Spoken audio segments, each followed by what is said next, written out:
Good evening, everybody, and welcome. Coming up on next on tonight's installment of Speed Gaming Events, we present you with what will be the last match of the Round 1 bracket stage of the SMB3 Randomizer 2021 tournament. I'm Teeks88, and joining me in the commentator's booth is Dust Minion. How's it going, my friend? Going just fine, and we've got glutamic acid on the left, the Bagler 5 on the right. The winner faces the number 2 seed, Makoba 52. All right, yeah. Glutamic acid is, of course, no stranger to the SMB3 randomizer community. He's a competitor in previous tournaments, and he's shown himself to be a really impressive runner of the game on multiple occasions. The Bagler, while relatively newer to the randomizer prior to this tournament, is a very well-seasoned runner in the vanilla game, and he's proven himself to be a really fast learner, not only adapting to the meta, the different enemy sets, and managing to react quickly enough to apply conventional strats wherever possible. So I expect to see a pretty close matchup between these two. Perhaps with enough luck, we might even see it go 3 rounds. Just as a reminder, this will be a best of three, so looking forward to seeing what these seeds have in store for us tonight. And whoever wins this match will advance to face Makoba 52 in round two. And now we open with World 5 and this beta stage of 1-6 that's obnoxious and no one likes. Yeah, if there's one thing I've noticed about the 1.6 beta, it seems to be a magnet for fire snakes and fire chomps, so good luck trying to build P-Speed without taking any damage. So it looks like I mean, they're both opting to hold on to their power up and just take it a little carefully. Can't really blame either of them. you can kind of cheat the fire enemies out of hitting you if you scroll them off screen and jump. But it's not guaranteed, though. That's true. Oh, and yeah, speaking of beta levels, we have the 5.3 beta.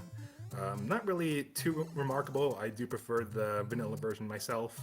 So, yeah, in a similar fashion, we go from left to right, down the pipe, and then right to left. But this time we have a bit of an annoying swimming section with with the big Berthas and the minis.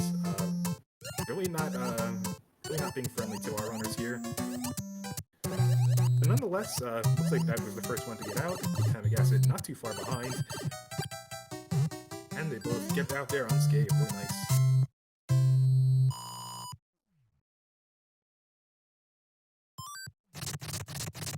Alright, so coming up we have Fort Knox.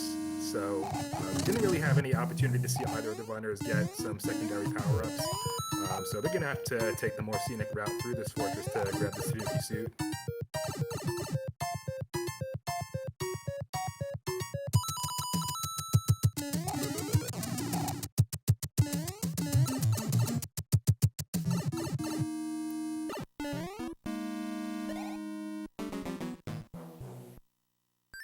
Alright, so it looks like both of our runners are only seconds apart, so gonna be on their way to Boom Boom. 3 stumps and he'll be out of here.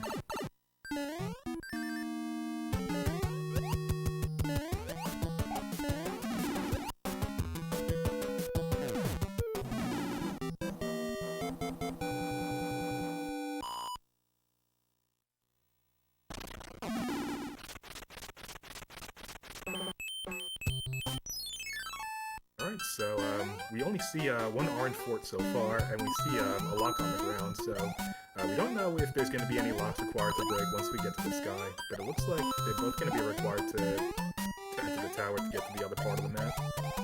So yeah, looks like some really nice tail spreads over from both of these runners. They're able to get through there for the most part while avoiding the mode of tears, as it's called.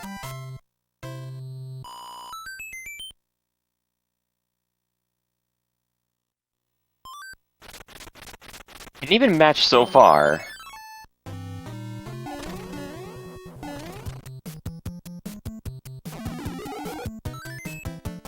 And a cloud for Bagler.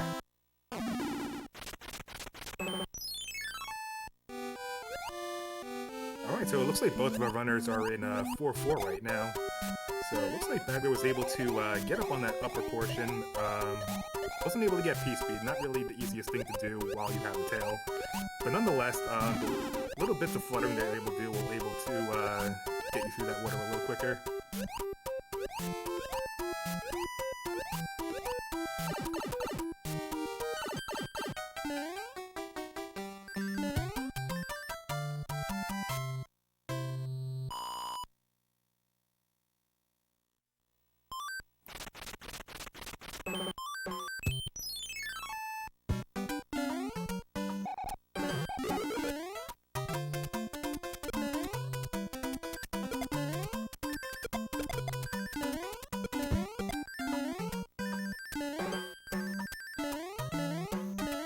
see some really impressive P-speed strikes from the Bagler side on for 1-1.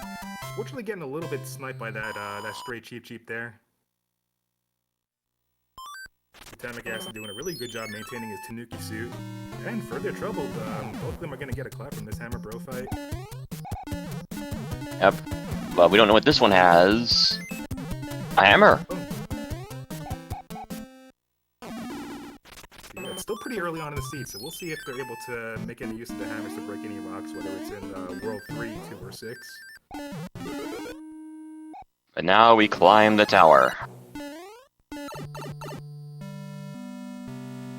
Yeah, one of the unfortunate things about Randomizer is that sometimes you get some reverse trajectory on some of these road discs, which makes it really awkward when you're trying to build P-speed in really tight spaces like the tower often does. Nonetheless, Bagler was able to build up in the second room, and he's able to just skid across the first part of the roof. Able to carry it over to the third room, very nicely done.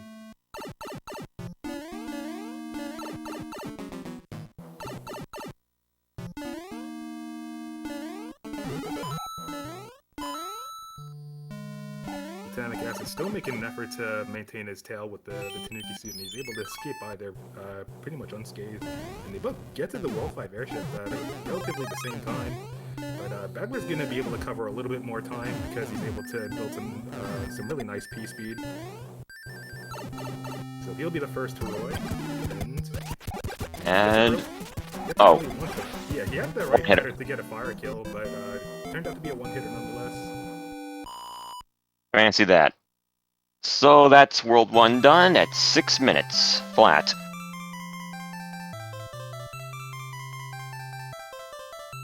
Alright, so we saw World 5 down first, so I'm going to go ahead and say that World 2 will be next. We will see an early opportunity to make use of that hammer.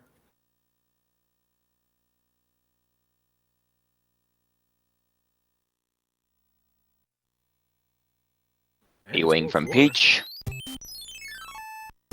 Alright, so as always in World 4, we're going to have to build a bridge in order to get to that castle. So we only see one fort on the screen so far, and it's directly on the way to the left side of the map. So makes perfect sense to just go straight forward to 4F2.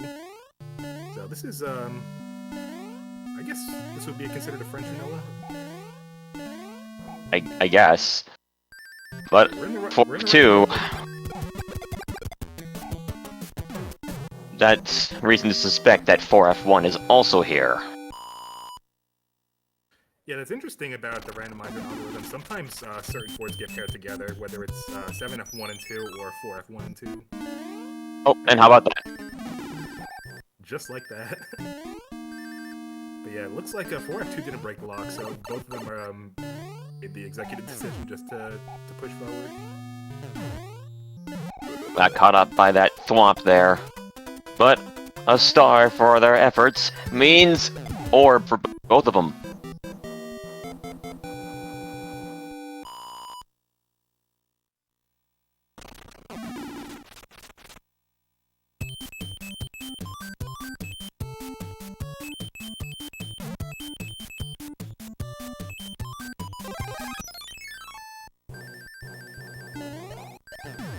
Bagler skipping items.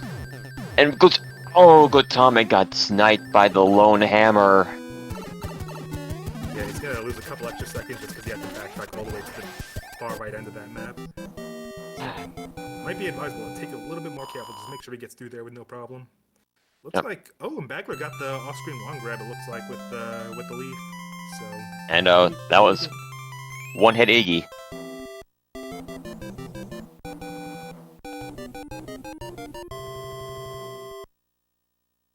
Looks like Glutamic Acid made the choice to avoid that coin ship altogether. I probably would have done the same thing in that situation.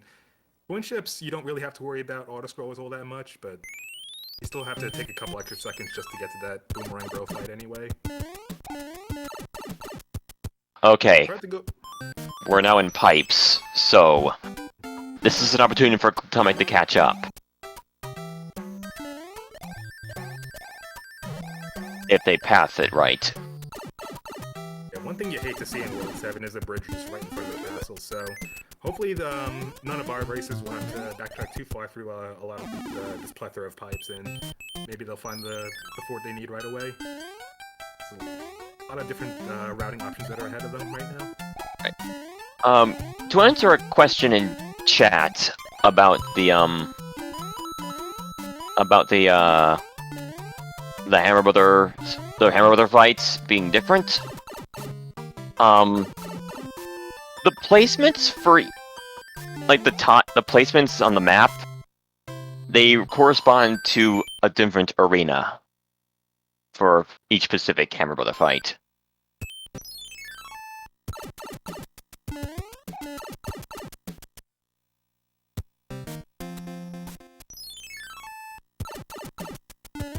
And now we have...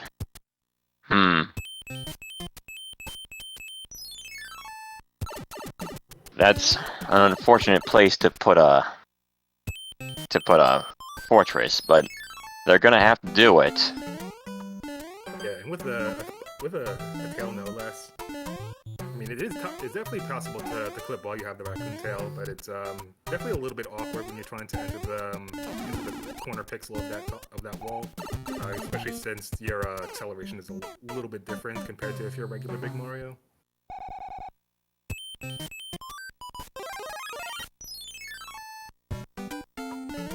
All right, who will get the clip first? The Bagler.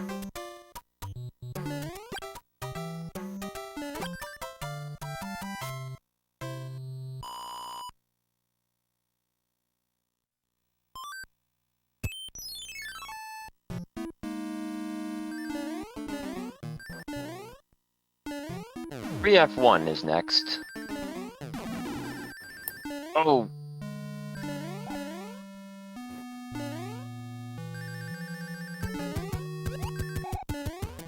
I wanted to hang on to that flower. No matter.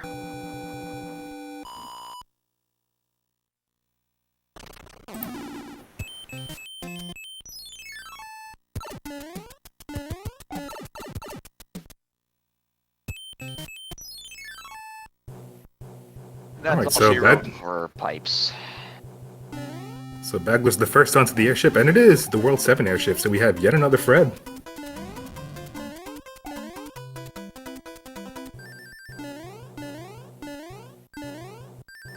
Bagler doing a really good job maintaining that speed past that wall, and he's able to carry it over to the pipe, and he'll be the first to load wig.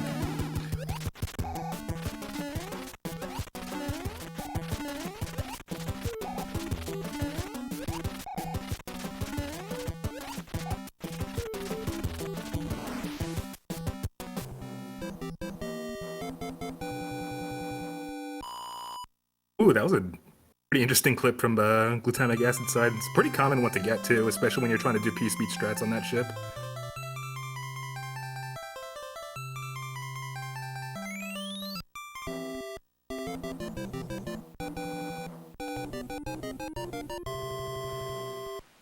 So, we have grass, desert, water, ice left.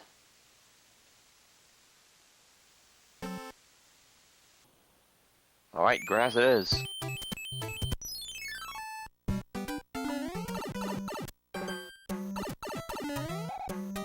Alright, so we're going to be in 5-3. So yeah, this is definitely the best possible outcome you can get. If you get able to grab that star, it'll allow you to just boost through a lot of those enemies and start building P-speed strats. And with enough luck, you'll be able to maintain the hundo strats you would normally use for the rest of the level. It's not too often that you would have to deal with the fire plants on the bottom section too much. Unfortunately, it is skill 5-3. Indeed. Yeah, it looks like glutamic acid spoke a little too soon there. He's doing a really good job maintaining his P-speed with the fire strats earlier on.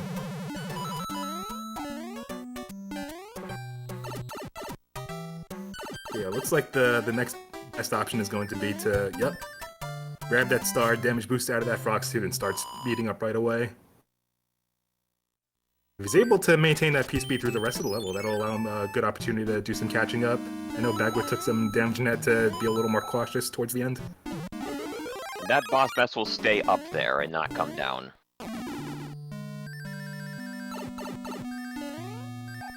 Yeah, it looks like Bagler missed the elevator just at the last minute, so did the next best thing and just boosted off that block. Able to damage boost through that spike bed, really nicely done. Alright, so we're gonna be all set for that fire kill. So 5 fireballs and he's out of here.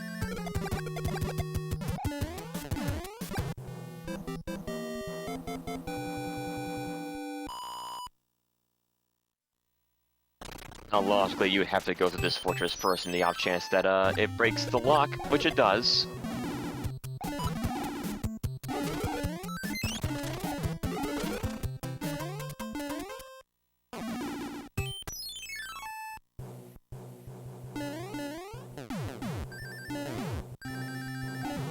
Ooh, good on glutamic acid for slowing down right at the last minute. He was riding the way that roto disc. Alright, so we got the World 2 airship, and we have Larry. And he's a one-hitter. That's the third one, this seed. Starting to notice a pattern here.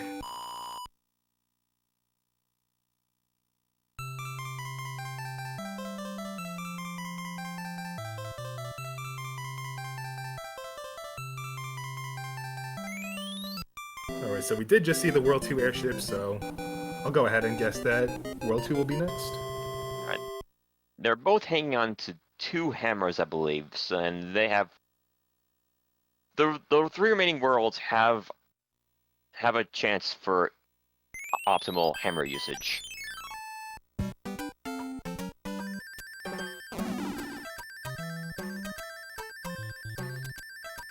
We open World 6 with this Sky beta stage. I think it's the 5-7 beta. Yeah. Yeah, more often than less, you're able to avoid the enemies that are coming to drop down on you, although the last one that right before you enter the pipe is at a much lower altitude on average, so it's always a good idea to turn back and be a little cautious. 2 10s. That means 1 less fort here.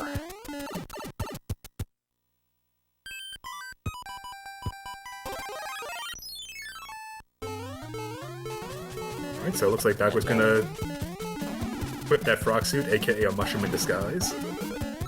And he gets another hammer for his trouble, so... Third hammer! How about that? So he's in a really good position right now. Both of these runners are if glutamic acid follows suit. So they could both break that rock, and then they'll have 2 left over if in the event that they need to do a double break at the start of World 3.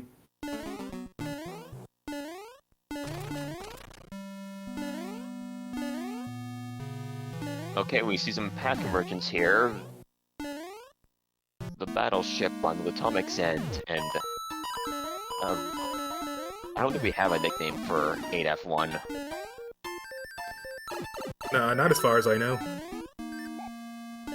But yeah, usually whenever I get to 8F, and yeah, whenever we if on the unfortunate event that we have a bad enemy pattern, I'll usually just run through the as we see Bagler doing. Not really pit stop for the second cycle.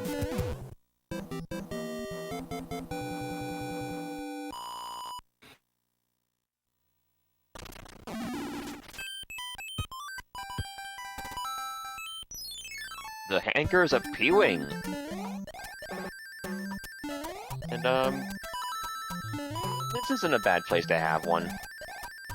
Yeah, definitely a good level to have a P-Wing on. 4-6 can have some pretty nasty enemy sets, especially when you get Boss Bass thrown into the equation.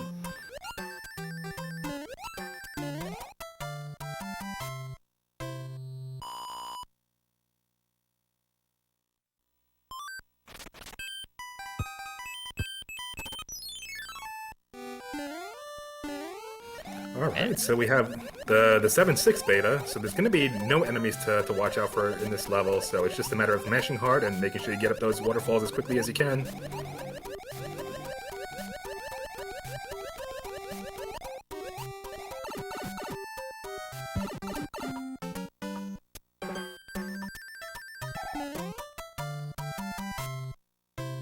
That was like maybe the fourth, fifth beta stage we've seen this seed. Yeah, we've seen quite a few so far. If not 5, then probably like 4. Yeah, interesting to see Bagler going for the Peace Beach strat in the World 4 airship. Especially since you have the tail and, you know, it expires after about 4 seconds, so I probably would have just continued pushing forward. But nonetheless, here's Lemmy. There. And we hit yet another one-hitter. Oh, holy smokes. Nice. And we get the swag upside down one grab. Love to see it.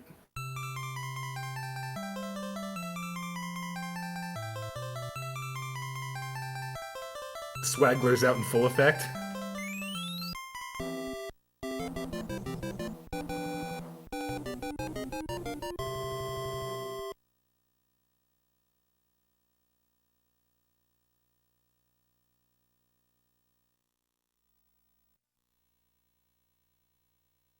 And here we have water with the stage 10, so 1-4. Hello, Atlantis. How are you? Speaking of World 3 layouts where it's advantageous to have double hammer breaks, here we are. Yeah, Bagler said it, no thank you. Can't blame him in the slightest. Okay. Bagler, you're scaring me, bro.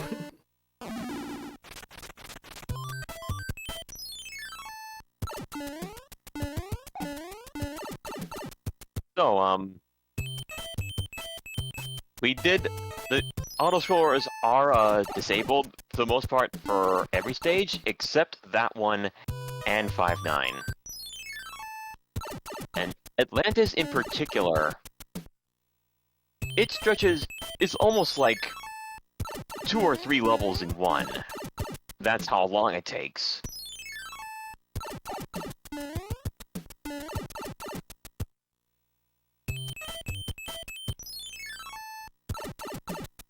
So, yeah, unfortunately, it looks like that that fort is going to be required, but thankfully the pipe transitions allow you to skip that extra stage, so you can just circumvent it altogether. And not a bad fort to have, especially when you're small Mario. Yeah, the fireballs and the lava are going to pretty much behave the exact same way they do in vanilla. So as long as you execute the exact same way, you'll get the same results.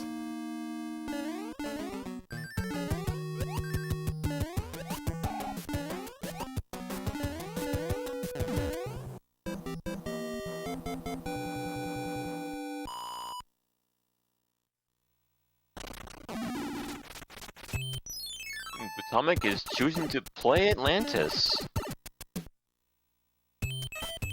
Pretty interesting choice. Did he use his cloud in the previous part? I must have missed it. Are his hammers gone?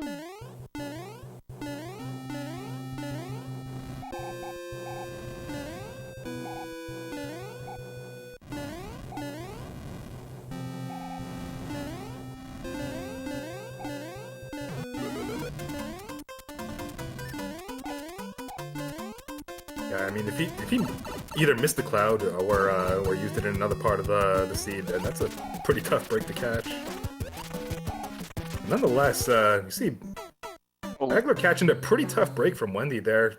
Kind of our first non-one hitter of the seed so far, it seems like. Yeah. I mean, Ludwig had 4 hits, but alright, it's. I mean, it was expected that Wendy would turn on like this, but at least he's on a flat terrain.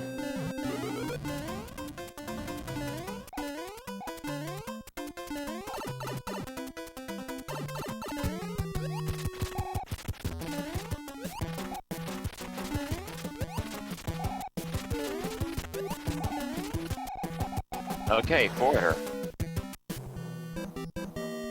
Yeah, really good strategy from Bagler there, just trying to preemptively jump up while she's still in the middle of dropping down from the last stomp. So as soon as her hitbox becomes available, he'll be able to get a nice follow-up before she has a chance to throw her rings.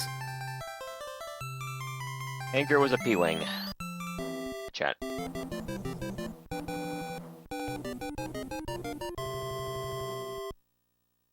It's like Glutamic acid just got the bad news that that fort is going to be required. So thankfully he knows what the correct pipe is going to be to get there. And we have World 2. Triple fort right out the gate. And we don't have any pipe transitions that lend themselves to any meaningful shortcuts. So it looks like he's going to be pushing through, but I think that considering the world layouts we've had thus far, I think that every hammer's usage thus far has been pretty justified, so not the end of the world.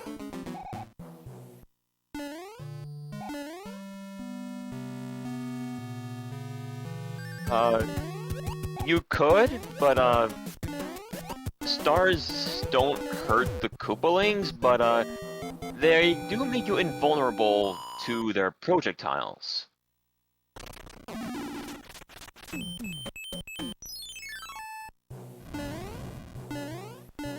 Alright, we have the Air Force up next, without the auto-scrollers. Yeah, contrary to the vanilla counterpart, which is an auto-scroller, I actually prefer not doing this level with a tail, so it's pretty convenient to just keep rhythm with the stomps on the rocky wrenches and not having to worry about missing a flutter and just falling to your death. Yeah. The tail's mostly good for control, not so much speed. Exactly.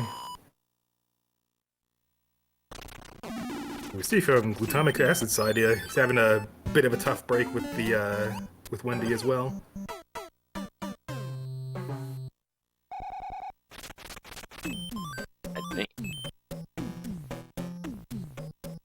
I understand, Bagler. Oh, I guess second thoughts side the plate after all.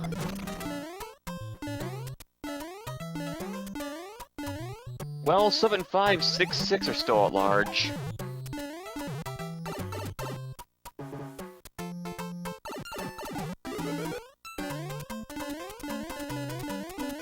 And yeah, he just realized that he can't go up the pipe without while he's in somersault state.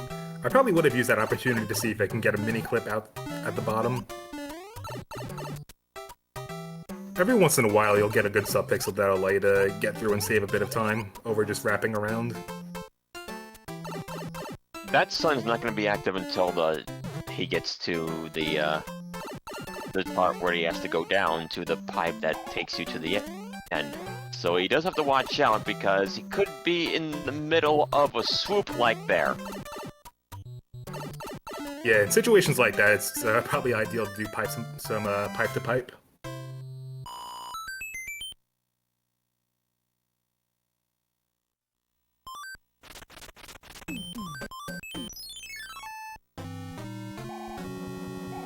Really nice P-speed strat over on Glutamic Acid side, getting through 6F3. Those are some very patient sledge bros choosing not to jump. Yeah, it's always a pain whenever they decide to do that. Like, more than half the time they'll decide to jump pretty early and you can just react accordingly, so it just becomes muscle memory at that point, but every once in a while they can debate you pretty hard. And while Cloud could be useful in World 8, it's not very likely. Yeah, you don't want to count on level panel being in your way either at the start of the map or like right before Bowser's Castle, because those are usually where it ends up being pretty applicable, but you know, this is probably one of your last opportunities to get a secure time save, so definitely understandable. And that's it for the worlds. How many bridges do you expect it to be in the Valley of Bowser? I'm gonna go ahead and say 2. That seems to be pretty par for the course from my experience just watching others. I'm gonna go with 1. Seems like we have the gold standard for guessing, from what I've seen anyway. 1 is pretty common as well. See Pro 007 being a little bold, guessing 3 bridges. It's not impossible to get 4. I've seen screenshots of people getting that, but it's so anomalous. I wouldn't count on it. Alright. Bagler has opted to explore before zeroing in on that ship that was at the start. Well, Dustman, it looks like you were right. It is indeed one bridge. Alright, now the hunt begins. Alright, so Super Tank, this could very well be the one.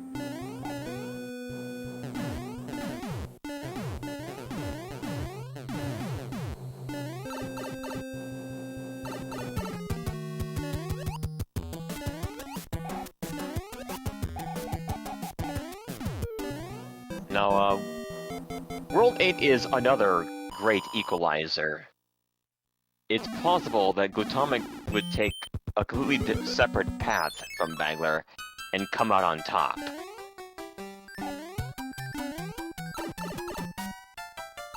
Looks like Bagler got a hand trap for 7-7. It looks like he tried to go for the pipe clip, which if you get it first try does actually save you 17 seconds over doing the level normally, but when you're in the middle of a race, it's not the sort of thing you want to... It's not the hill you want to die on, so might as well just take one attempt at it and just keep going. Okay, Glutamic is going for the ship and sees it's 2F1. Yeah, definitely one of the more tedious forts to get through in Randomizer, since those dry bones have a tendency to just drop right on your head in the unexpected areas. And the next portion following it has a tendency to make a hot foot that makes you wait. Not this time though, but it is an obnoxious thing.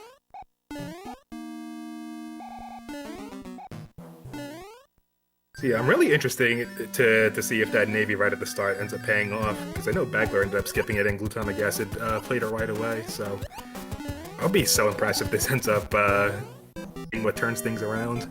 But which pipe does he go into? Because okay.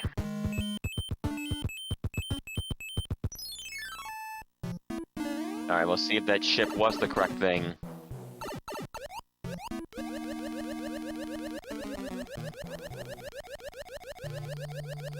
It was not. Wow, it was not. So, yeah, it looks like Bagler.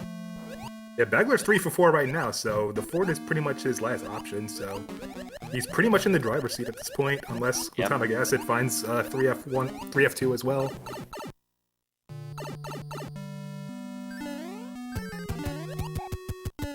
But will he think to check the valley, or go straight to the ship?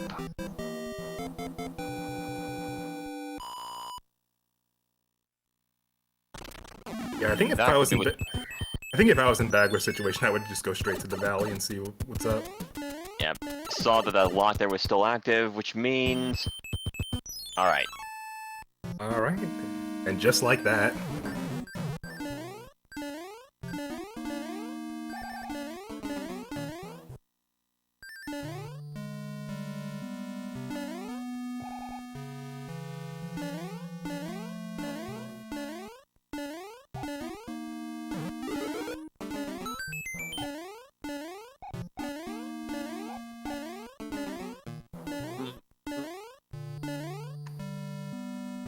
Looks like Bagler had a little bit of a tough break with that with his duck input there. Sometimes that one-up clip is can be a little odd sometimes. Looks like you get the duck input correctly and then it just rejects you for no reason. And then you one and done the swag clip. Love to see it. But now he has some waiting to do. And it's one of the worst feelings. Like you're thinking that the other racer is gonna snipe you. Yeah, you see the floor breaking piece by piece, and you're just waiting to hit that done button, never knowing if your opponent's right around the corner. Such an uncomfortable feeling.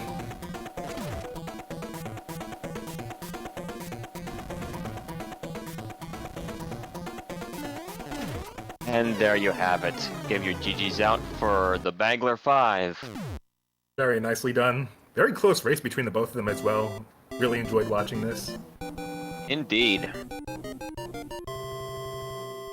They are neck and neck throughout the majority of it. Looks like the final race time is 34:14. And yeah, it looks like Glutamic Acid just got the news and he just forfeited.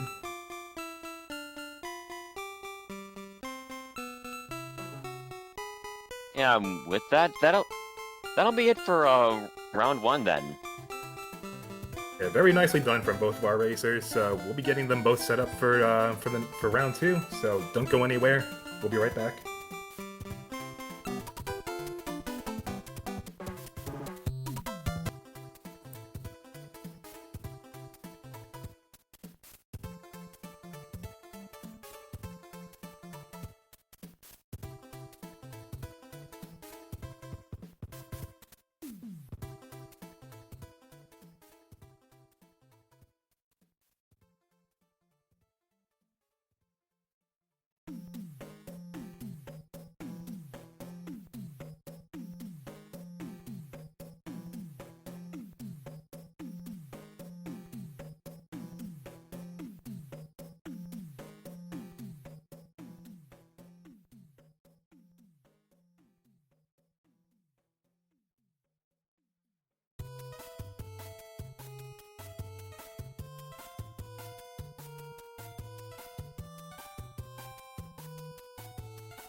And we're back, everyone. We are getting ready to get the second round underway.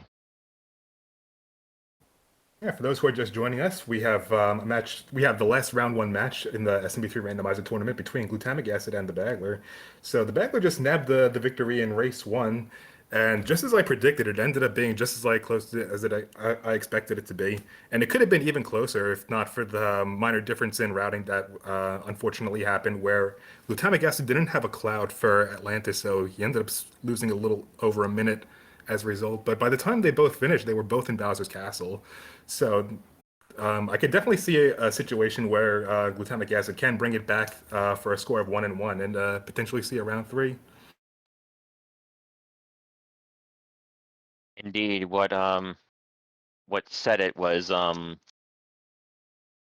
what could have been is that Glutamic went for the ship and also did the correct fort.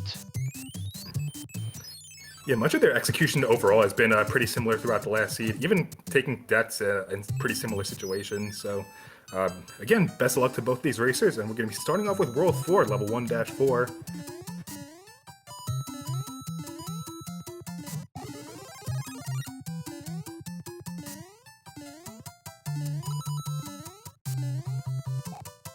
I mean, it's not nearly as dangerous with the fire, but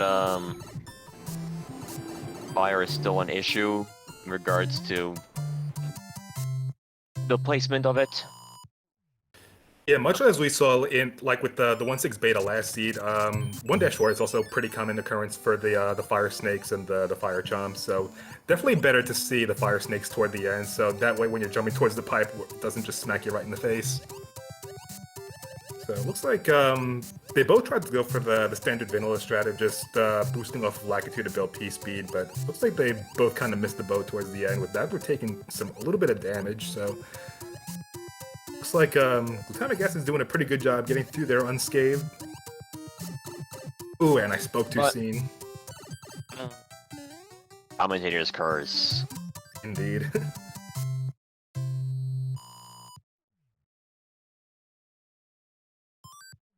Alright, so we have our first Hammer Bro fight, and it is a star.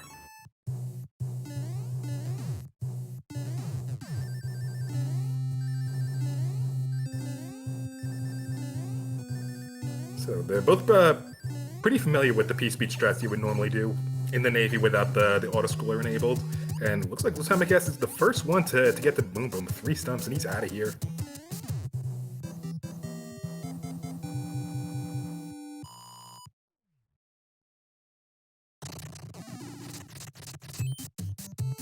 Alright, let's see. That was the bridge maker. And we have pretty good pipe placement, so that'll take him straight to the end. Yep. Glutamic acid opting to skip over that Hammer Bro towards the end and just go straight for the airship. Doesn't have any time to pit stop and build any inventory. Yeah, interesting to note that each Hammer Bro fight on average will cost you each runner about 12 to 13 seconds. So if you can trust your ability to execute pretty well in the stage, regardless of what the enemy set has, that might end up paying off in the long run, rather than just digging through what could potentially end up being a bunch of stars and music boxes, rather than the clouds and hammers you're probably asking for. The catch-22, whether it's worth going out of your way to get these items or not. I guess if there was any good place to start building an inventory, it would be just right at the beginning of the seed, just in case you end up with a rough situation, because no one wants to play a level like 7-6 or 7-1 as Small Mario only. So if you have something in your inventory that'll allow you to clip those walls, that's one situation where it would probably be advisable to have at least something. Alright, so we have World 6 up next, and we have 4-2. So we have pretty vanilla enemy placement thus far. Piranhas in their usual spots, Boss Bass in his usual spot.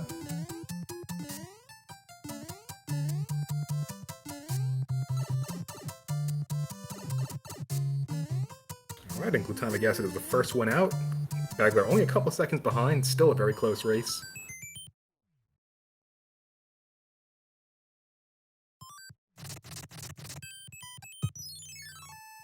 See a missing bridge on that portion of the map there.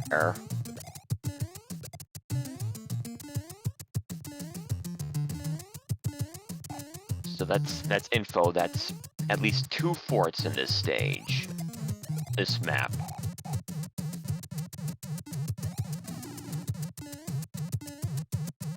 And I don't think we saw this beta stage last seed.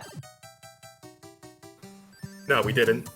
So yeah, that was the 1.5 beta. Still has all the key features with the both the sky and the underground tunnel.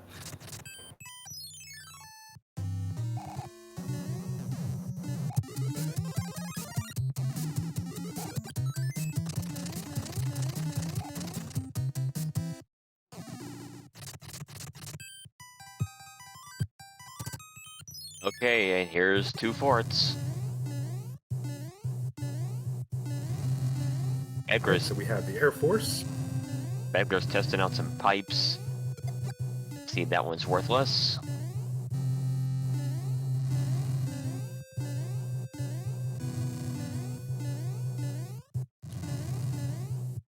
Yeah, just because of how long the World 6 usually ends up being, I'm usually always at it's always usually a pretty tough decision whether you want to play that first fort at the beginning of the map, and you know, just take a gamble and hope that the bridge is open by the time you get to the end. Bagler is taking a gamble and hoping that there is nothing in the way of the fort of the airship. We have only seen 2 forts here so far. Oh wait, there's a 3rd one. So Star probably wasn't what he was hoping for, and just as you mentioned, there's a bridge that is required at the end of the map. All right, coin flip time.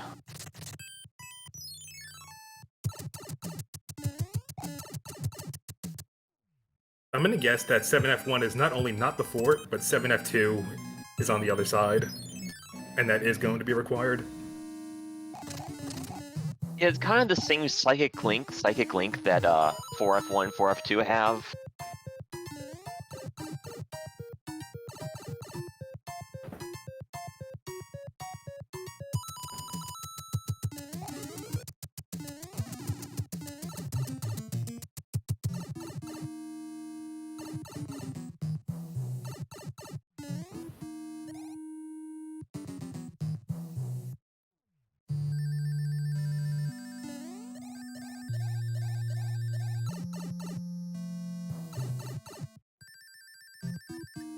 We'll see if this was correct.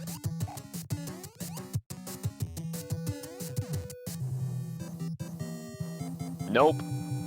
Indeed it wasn't. Alright, so we'll see what that other fort is, and it is in fact 7F2.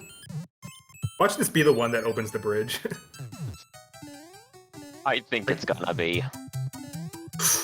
Ooh, looks like he tried to sneak underneath and that flutter debated him at the last second.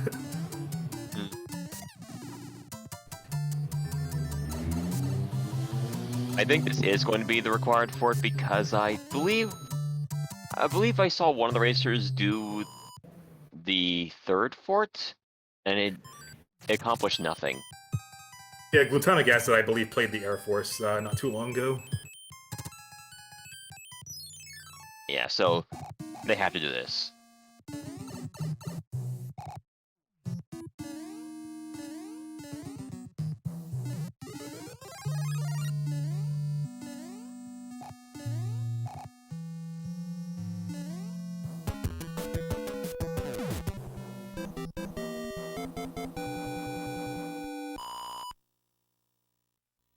So yeah, by process of elimination, that ends up being the required fort, and Bagler has a small lead at the moment. So he'll be the first going into the World 3 airship. So he's going to be facing... So he is going to be facing Lemmy on flat ground, but unfortunately he's not going to have an opportunity to get that fire kill on him.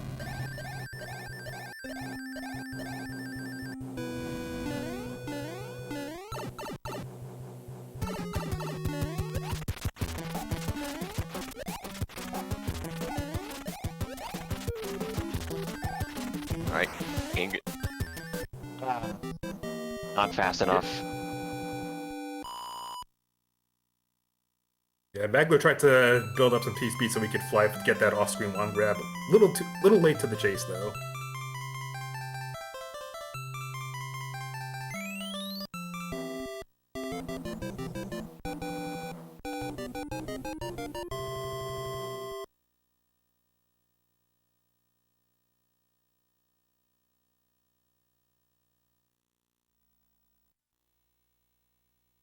Guy is next.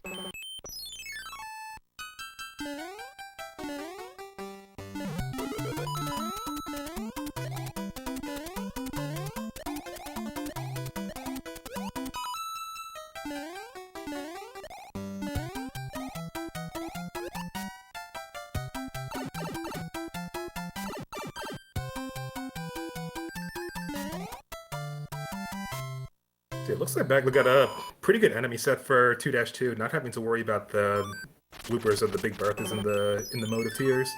Only have to dip in there just in and out real quick. There are a few lucky breaks like that where the enemy roster isn't a trash fire.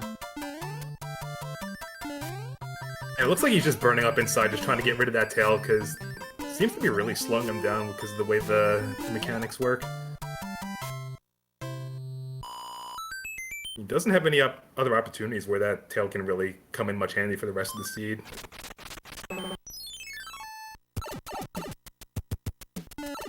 We already saw that Fort Knox is down, but he can still save time if we do end up getting the World 6 airship next.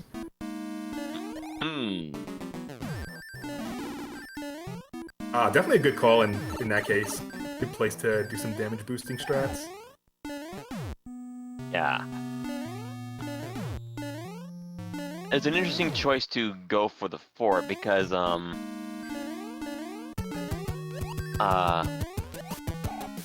this would have been the opportunity for Paradox Pipe scouting.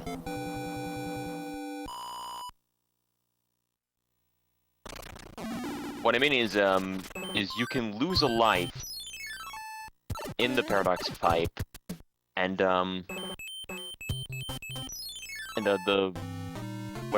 when you lose life, you re-enter the map, and it sends you back to where you were. This way, you get like a sneak peek at where the tower is located, and you can get a heads up on how the next part of the map is laid out. Yeah, that's a really good point. Now that you mention it. Could have gotten a little bit of insight as after he takes the death, you get a small glimpse of that sky world before you just spin back to the ground.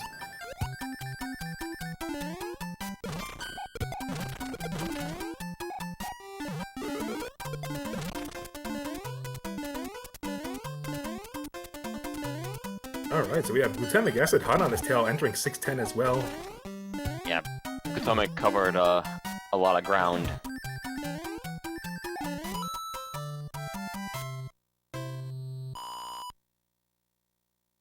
Uh-oh. Uh-oh. Okay. Alright, he's out of there.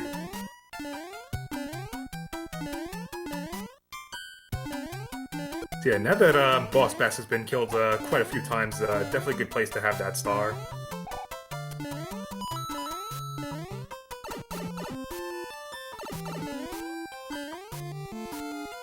That was a little scary. I thought that Boss Bass was just going to turn around any second and gulp him. No, he doesn't turn around until he reaches the end of the screen. So if you can keep up with Boss Bass, he'll never turn around.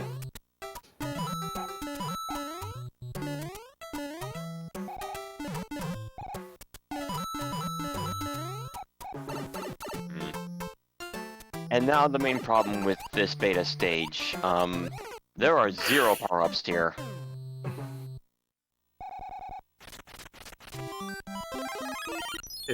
Speaking of things that are wrong with the 5 free beta, I'm gonna go with everything. This is probably my least one out of the 9 that you have the chance to play in Randomizer. It's just so dull going through that really slow swimming section with the narrow passageways, and the enemy sets are just never friendly to you.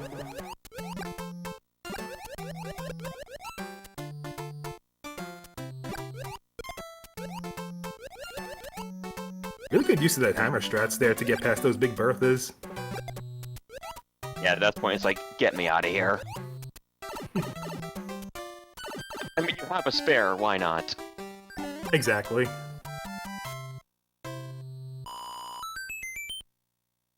That said, Glutama does retake the lead, however slight it may be.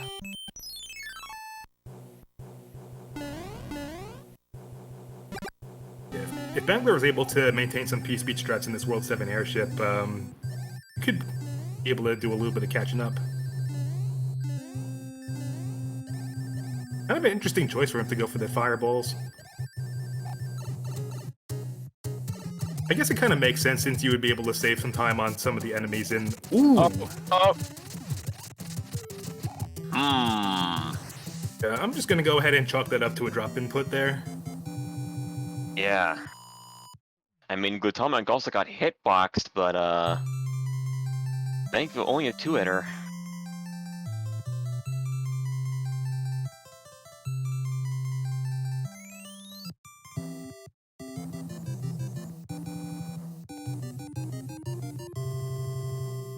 But yeah, as I was saying, if I had the luxury of just equipping a hammer suit at any point during the seed that isn't Bowser's Castle, I'd probably want to hold on to it as much as possible to get my money's worth. But I could also perfectly understand the reason for wanting to grab that fire as well.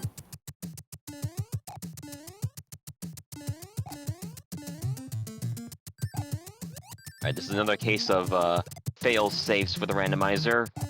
You're always gonna get Buzzy Beetles here for the purpose of getting past these block bricks.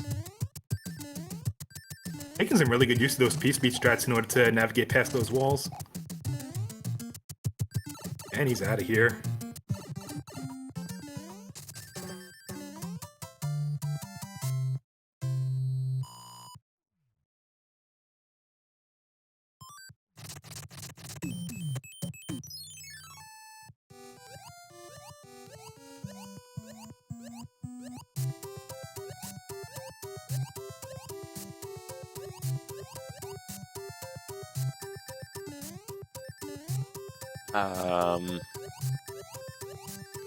Not much to say about 3-1. I mean, even with that shortcut you saw right there, if you know about that, it's over a lot quicker. Yeah, 3-1 is just unremarkable regardless of whether you're playing vanilla or randomizer. Even if you get different enemy sets, they're still going to be pretty easily avoidable and especially if you're going to be doing P-speed strats over that wall. Yeah, we're on to the 6-2 beta over on glutamic acid side. He's able to get through there relatively quickly. Have we seen all the beta stages tonight? We haven't seen the 7-3 beta with all the green hills just yet.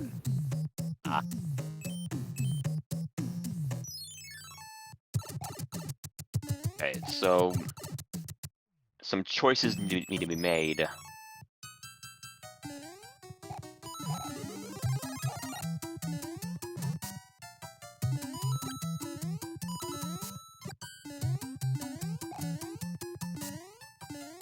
Yeah, speaking of betas, they just keep on coming.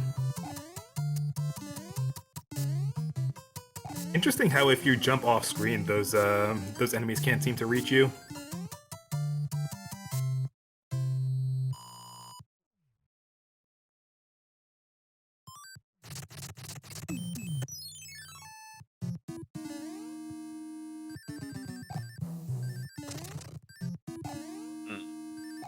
Okay, some path divergence. It all depends on what door these forts unlock. Yeah, I think that Bagler made the right choice to play that fort, because I think if he took that pipe transition, he was going to be playing an extra level regardless. So at least with 5F2, he has a chance of breaking a lock that would work in his favor. So he's probably banking on that lower lock being broken, so we can just skate right to the 4 panel.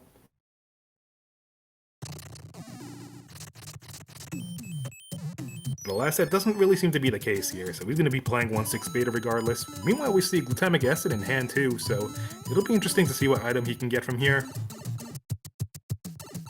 And it's also worth noting that all the hand traps are going to be having the same item, so it looks like all three are going to be having a frog suit.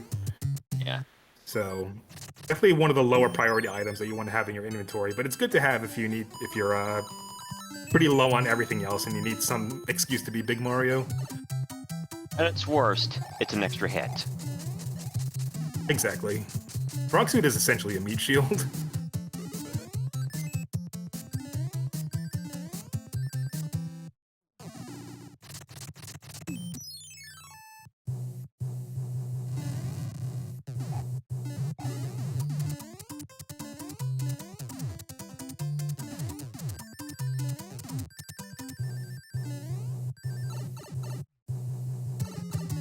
And here's Morton. Yeah, I see Craig SMB3 remarking in chat that Bagler would probably love to get 3 hands now to get all the frog suits. Yeah, it's a very good point too, because Bagler is a top competitor in the frog percent category extension for this game.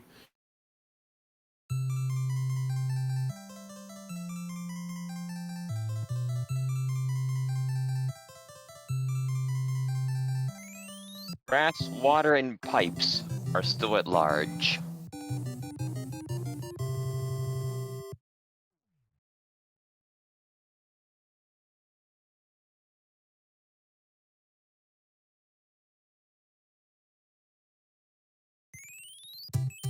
And wow.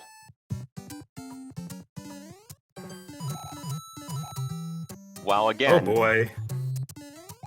7 to 8, not a level you like to see in randomizer. Definitely got some pretty merciless enemy sets with those fire piranhas on those pipes. And we got a prankster of a grassland. Have the lock right there, have you go through the entire thing. Or close to it.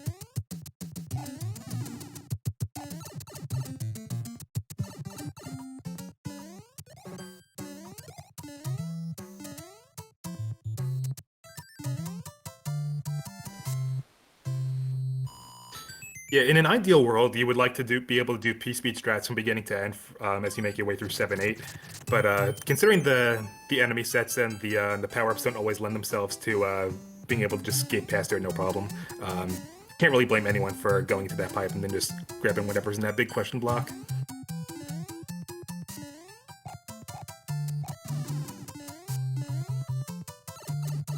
I think the difference in rounding for the vanilla game is about 8 seconds.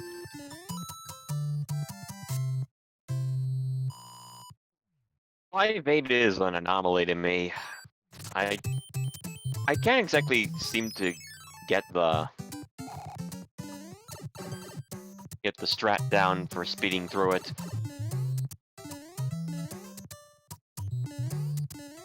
But anyway, this is the beta stage that was mentioned earlier, and I think now we've seen all of them.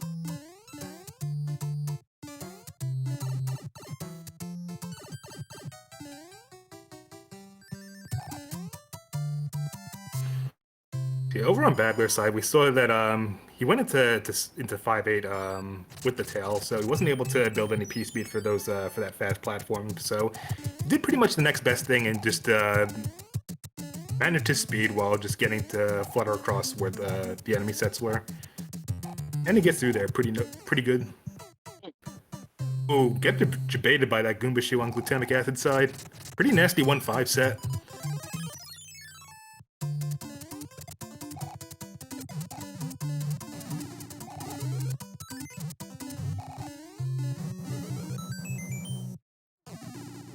Okay. Okay, there's 2 in his inventory, so we may see double hammer again.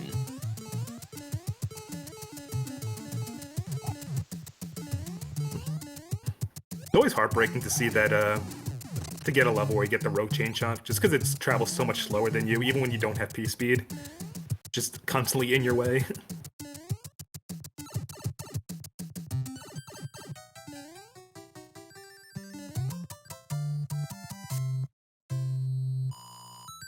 Oh, Bagler got the tube!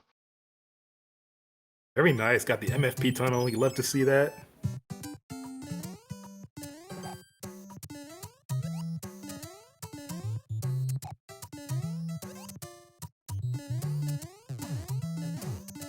All right, so we have both of our runners over in 4-5 right now. So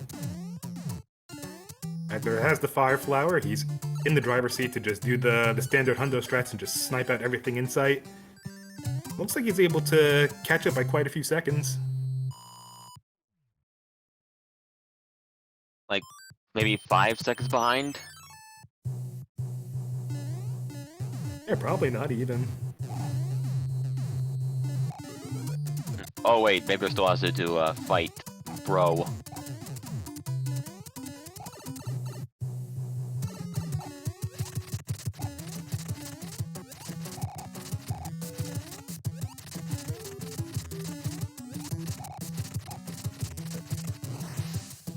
Alright, that's it for Larry.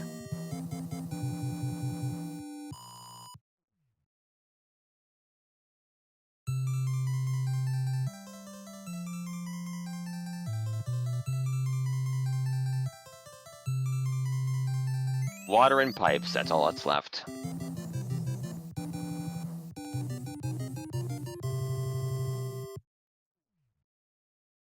And if water doesn't decide to race, pipes very, very well could.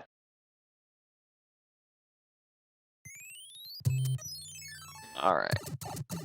Yeah, it's always encouraging when you have a pipe transition right at the start of World 3 and you don't have to go through the scenic route.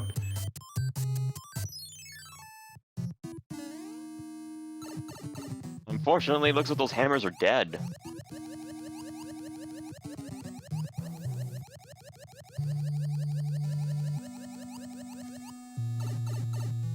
Alright, so we have 2. This probably would have been a good place to have to make good use of those frog suits just now.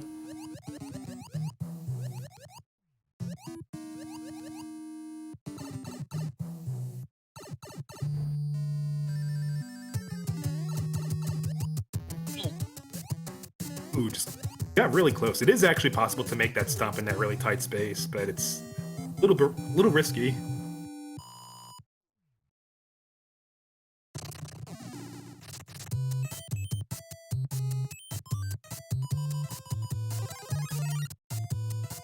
Alright. A cloud.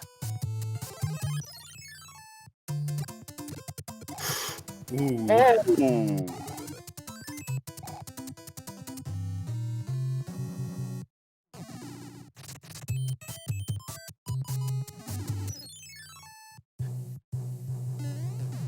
Alright, so we see hand 1, so Bagler's gonna burn a frog suit to get another frog suit. Oh no! Shaped by Blood Brothers. I'm kind of curious to know if the Big Sledge Bros jump patterns work on the same algorithm as the Boomerang Bros. So I know that in the case of the Rangs, they're programmed to have a 50-50% chance of jumping every 256 frames, which is why sometimes you get a pretty awkward pattern with them in some of those fights.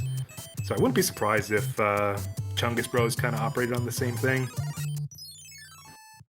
Yeah, glutamic acid, knowing that he's getting close to the end of the seed, so he's making making the choice to just burn through all the clouds that are in his possession right now. So we already saw that where Atlantis was, so you know that wherever he used them, not going to end up punishing him later on as far as that goes. I don't think Glutamic saw Atlantis, or did he? No, he played... yeah, Bagler played Atlantis where the 3-5 panel would normally be, and glutamic acid played the 3-4 panel, which ended up being something a little quicker. Oh no, he clouded that. Yeah, he clouded that. So yeah, as was mentioned in chat, Bagler did end up playing an extra level.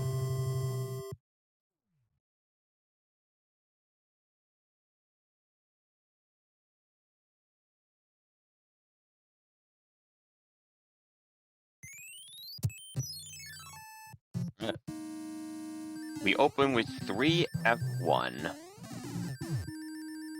And I think if there was ever any doubt on whether you should play a fort right at the beginning of a particular world, I think that it's always justifiable in World 7 because it's so easy to get confused with which pipes you came and go from. So any chance you have to minimize the risk of having to backtrack is always worthwhile. Yes, See and it's possible that you need a bridge, not a lock. Exactly. That looks to be the correct thing. Now we just need to get to the promised land.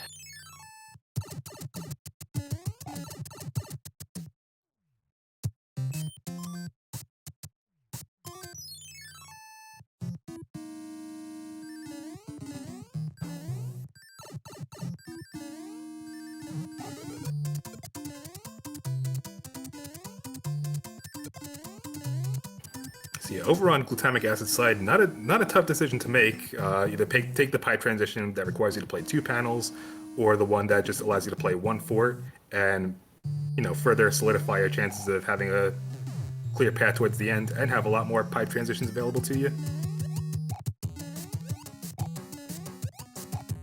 It looks like they're both going the same path.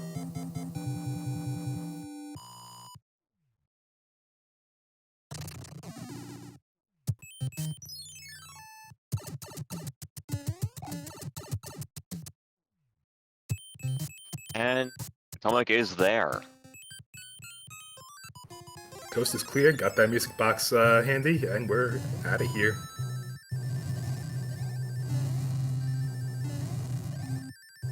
You got a hammer suit in the reserve, you don't need anything else at this point.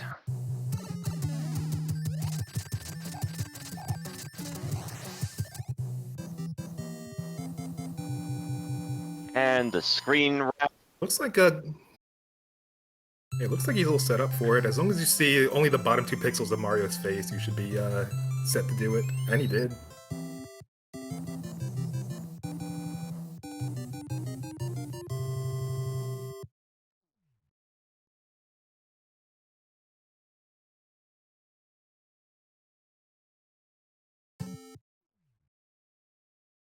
Now, bridge count. I'm gonna go ahead and say 2 again. Well, it's not 4, because there's a lock there. Mm-hmm.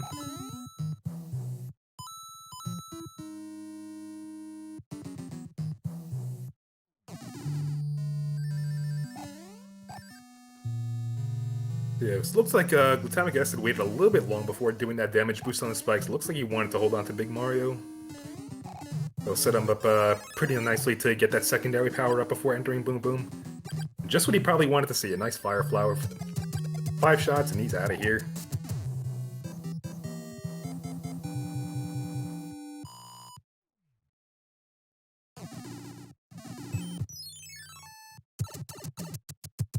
And probably wanted to hang on to that before testing that tank out. Oh! Bagler sees it's the false tank, and it's 6-6. Yeah, bye. Get me out of this horrible place. Yep, can't blame him in the least.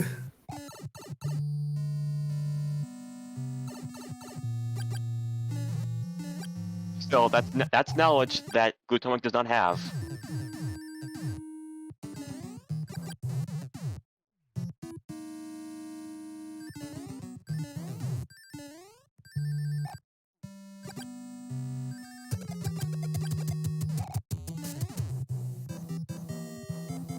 That said, if this is the one that opens the bridge, which it is. Holy smokes! And it is. Alright. He's got that hammer suit and he's good to go.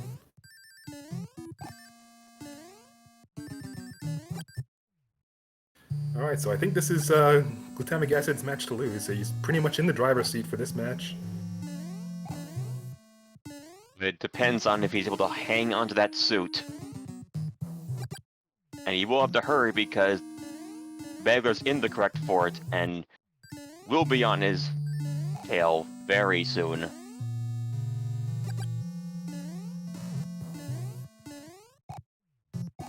Yeah, I think that glutamic acid, even if he lost that hammer suit right now to bad fireball patterns, I think that 40 seconds is still enough time to get into the door. Wow! Yeah, he came dangerously close to that lava just now. That was an ugly fireball pattern, and Glutamic set just no-sold it. Well done. Shoutouts to Clutch King Glutamic Acid. Ladies and gentlemen, get your GGs out. Yeah, no kidding. GG Glutamic Acid. And he's finishing with an official race time of 34:29. Very nice. So you know what this means? We have a third round coming up, which means more content for you guys. So we've seen two really close races so far between both of our runners. I mean, both of them pretty much entered Bowser's Castle at roughly the same point in time. Yeah. And we have no reason to believe that round 3 will be any different. It seems like a lot of the decisions they made were pretty similar, and they both took deaths in pretty similar situations, and both managed their inventory pretty well. So both times it just came down to one level. In Seed 1 we had Atlantis, and in Race 2 it was ended up being Cloud usage.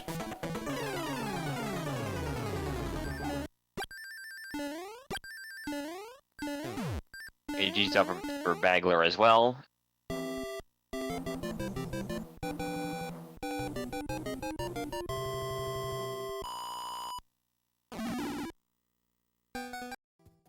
Alright, we have an official race time from Bagler of 35:44, so do stay tuned. We're going to be having Race 3 shortly.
All right.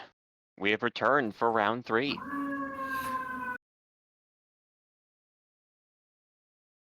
Even the alarm is hyped.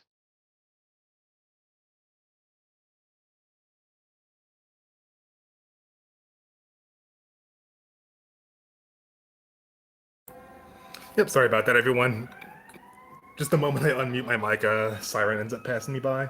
But yeah, welcome back, everybody. For those who are just joining us, we're going to be doing the round 3 of this match between glutamic acid and the Bagler. And as stated before, whoever wins this match faces Makoba 52 in round 2 of the tournament.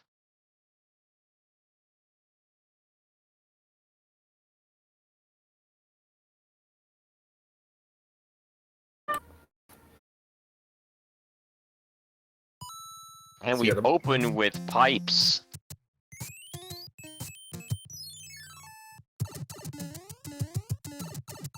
I just need to reiterate again just how remarkably close it's been between these two racers. I think this is one of the best matches that we've had thus far in the bracket seed. Yeah. Oh, wow. 3 fortresses and Piranha Fort. 7F2, aka one of the best forts in the game.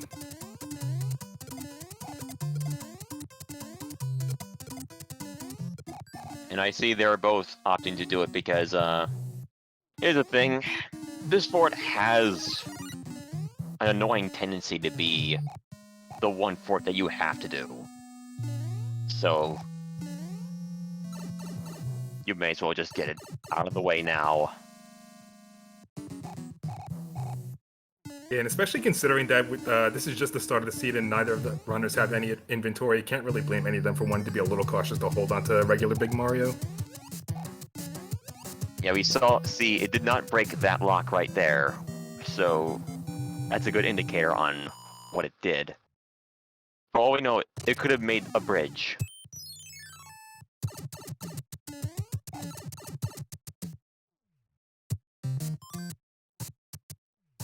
Alright, let's see if he's able to get to that star, and he does, so that'll allow him some pretty smooth sailing past these fish.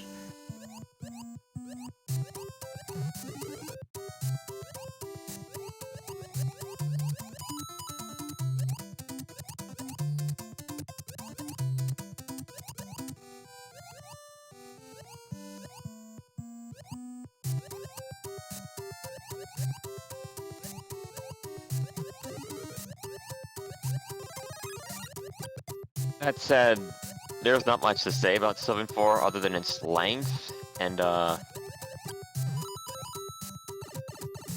it is pretty hazardous with its enemy placement sometimes. Yeah, and if the randomizer functions anyway the same way as the vanilla does, I do believe the blackfish are function as RNG on where they're going to spawn, so it's very easy for them to just get right in your face when you least expect it, especially as you're making your way to the exit pipe.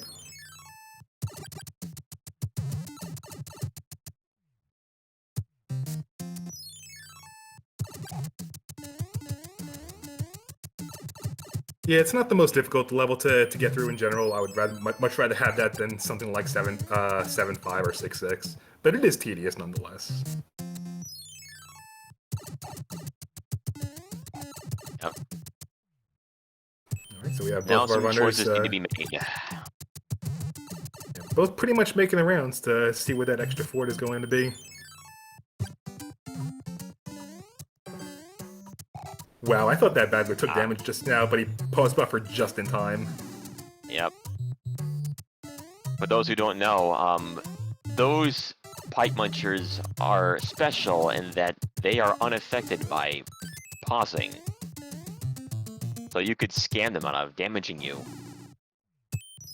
Or scam yourself into being damaged by them.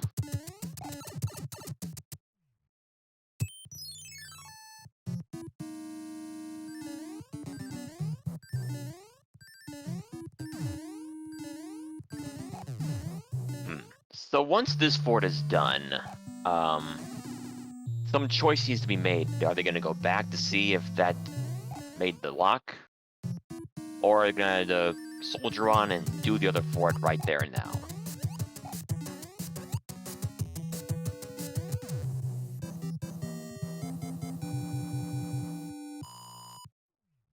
Well, that's one way to check.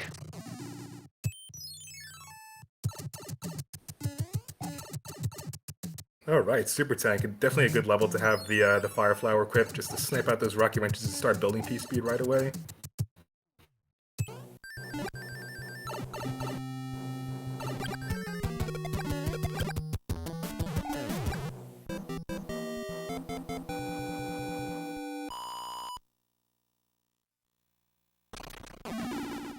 All right, that will do it for the search.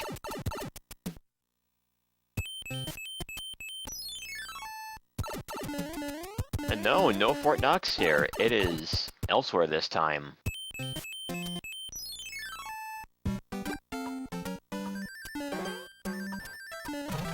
Alright, so right before we get to the airship, we're going to be seeing a little bit of 3-7 action, so looks like Bagler's making his way to the sky, and he's going to see what's in the coin heaven.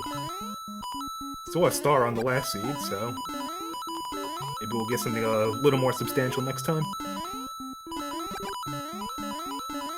And moment of truth. We have a leaf. Alright.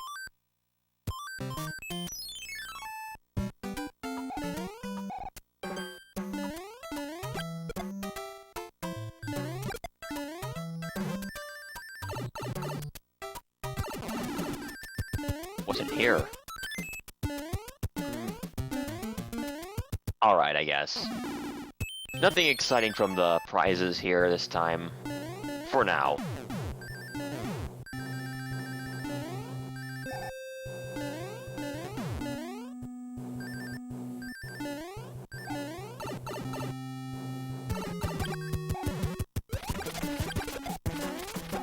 One hit Ludwig.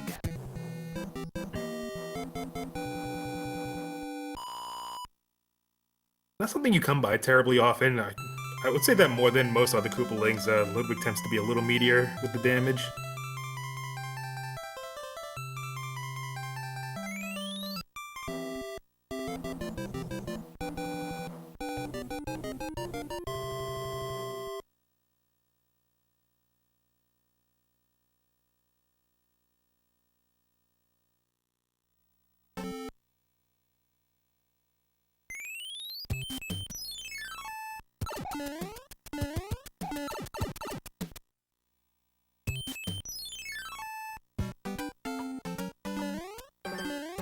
Alright, so coming up we have 2-1 with an Angry Sun.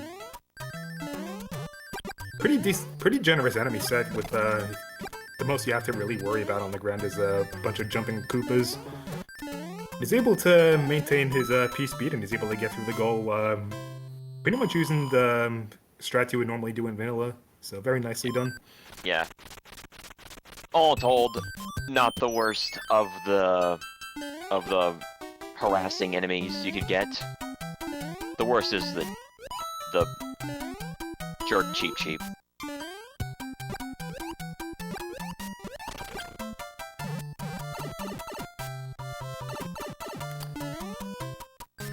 Alright, so we're continuing with the same theme. Second level in the second world is 2-2.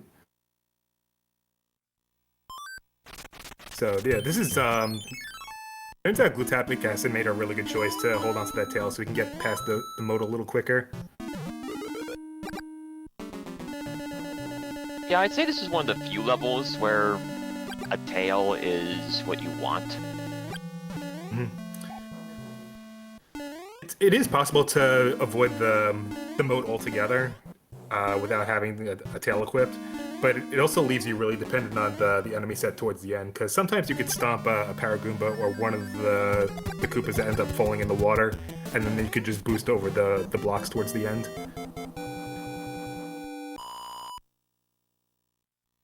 Yeah, because an enemy quirk that does exist in the game, the vanilla game, but you just never see, is they can float on the water.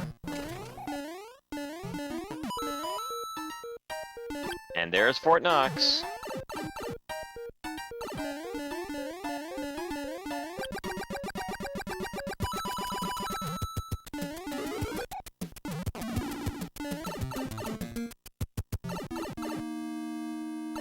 Oh, but Glutomic ended with a tail, and that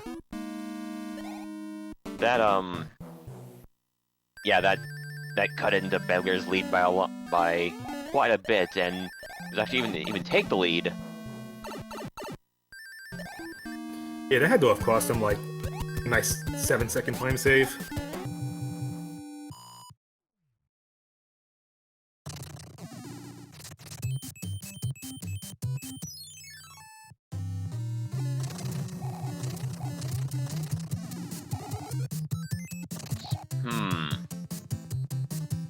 Will he use that to put to sleep the other bros?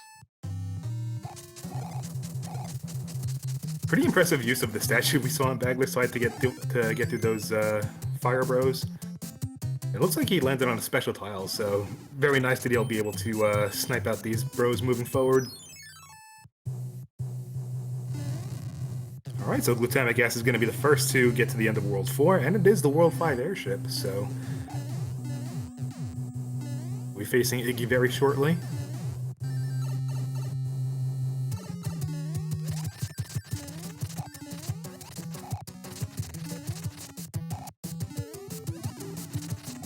And hitboxed. Twice. Hitboxed again. Okay, thankfully not a third time. That had to have been a 5-hitter just now. It was. Definitely. Yeah, I know that Iggy is usually notorious for the one that has some really awkward hitbox interactions, to say the least, but that could actually pretty much happen on any Koopaling where you're just happening to land on this head around at the same time they're about to jump. Yeah. Roy and Ludwig are the two biggest offenders, I feel, if they're not heavy. Mm-hmm.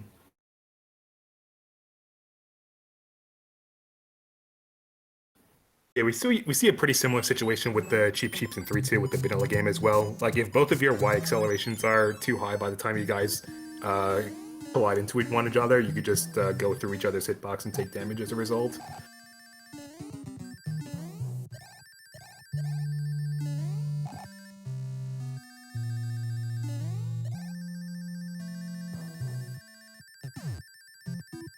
While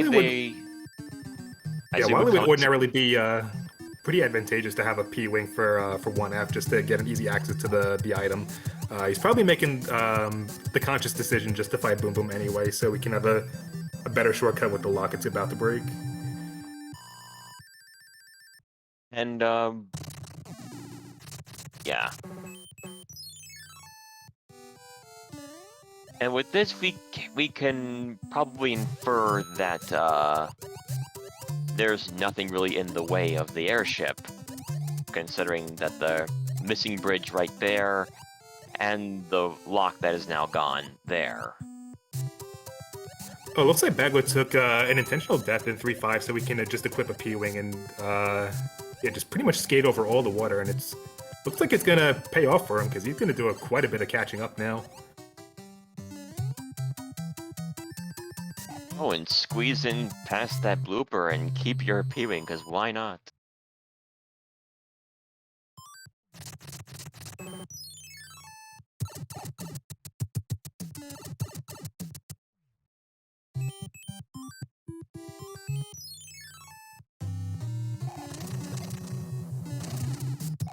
Alright, so we're coming up on 5-3.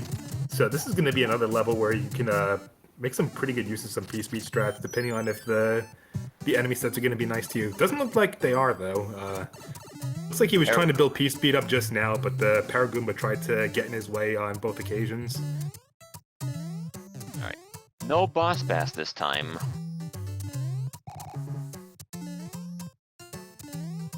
Oh, never mind, he's right down here.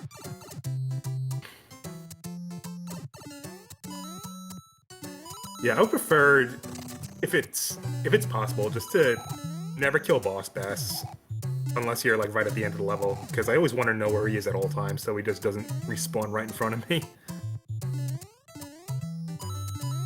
If it were the cheap that respawns, it doesn't matter if you scroll it off. It'll be right back in short time. Oh yeah, speaking of levels where it's really inconvenient to have that that spontaneously spawning cheap, it seems to show up a lot in the Angry Sun level 2, 3, and 8 too. I've seen it in 7, 9, and it's the worst thing. Oh god, yeah, and sometimes between him and Boss Bass, they both chase you when you're going up the maze too. Oh, and 8 2 as well. Can't forget that. Mm-hmm.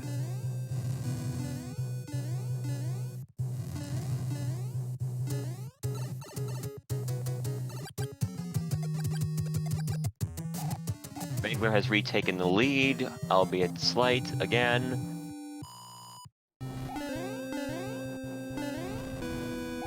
Yeah, it's like you said, Takes. It's incredible how close these matches have been, and they're still close. Like, there hasn't been a single, like, huge gap the entire match. Yeah, we saw a couple minor caveats in how they handled some of the actual execution within the levels. But as far as the routing and the way they're handling their inventory, it's been pretty consistent from beginning to end in pretty much every race we've seen thus far. And after Bagler was able to use that P-Wing in 3-5, he caught up quite a bit after Glutamic Acid was able to make use of that tail end 7F1. So it seems like the pendulum keeps shifting back and forth just by little increments at a time. We both see them on the throne room cutscene, so it's still anybody's game at this point. I mean, Pipes is out. It's not. Won't be until wait, World 8 before we get another equalizer.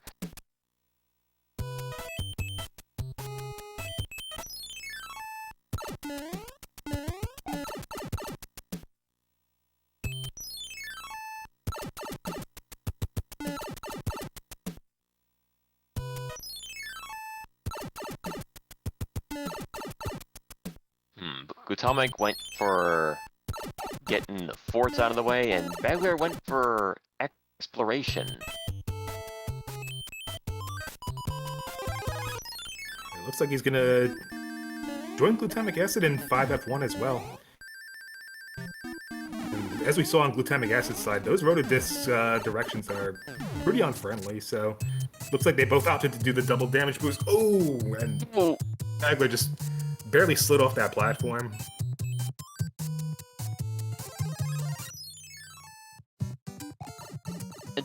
Okay, it's here, 7-5. Oh. Well, that was 7-5. Yeah, I think if there's any moment that encapsulated 7-5 perfectly, it was precisely that. I guess hope for a cloud.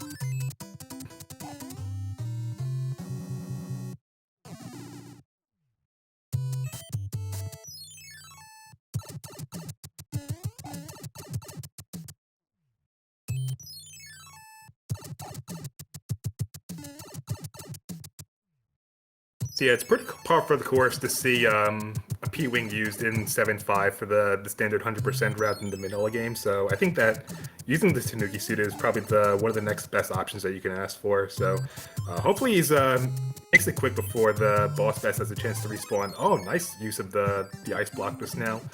Alright. So, Alright, yeah, we see Glutamic has entered with the P-Wing, as you said.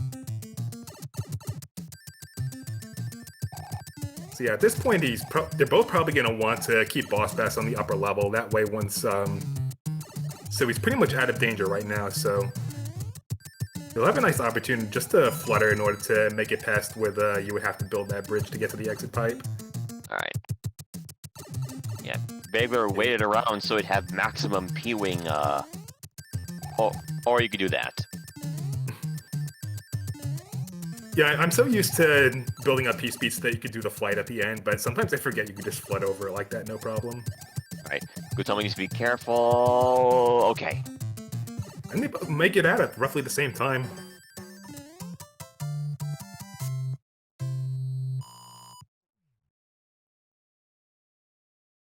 Very nicely handled on both their ends. A cloud. Glutomic is not going to have that.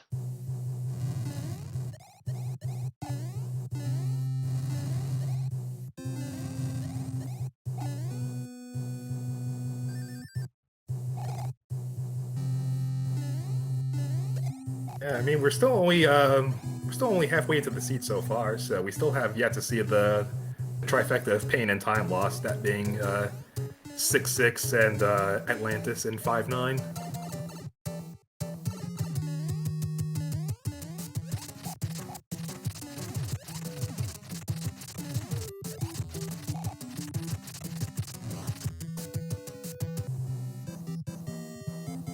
Oh yeah, come to think of it, I don't think we've seen World 6 yet, so if Bagler doesn't Yeah. have that extra hammer, that could have some implications for the routing as well.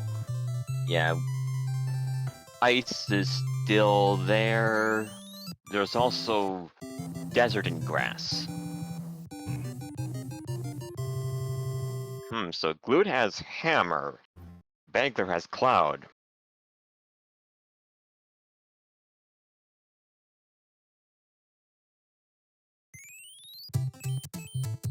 Gee, I wonder where we go next.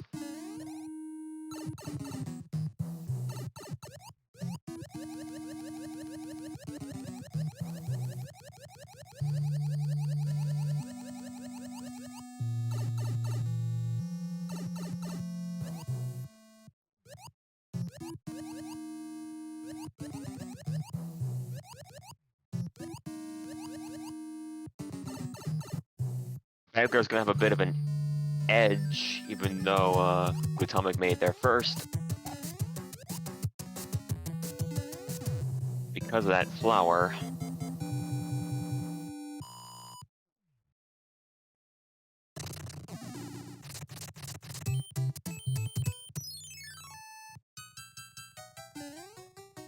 I evade again.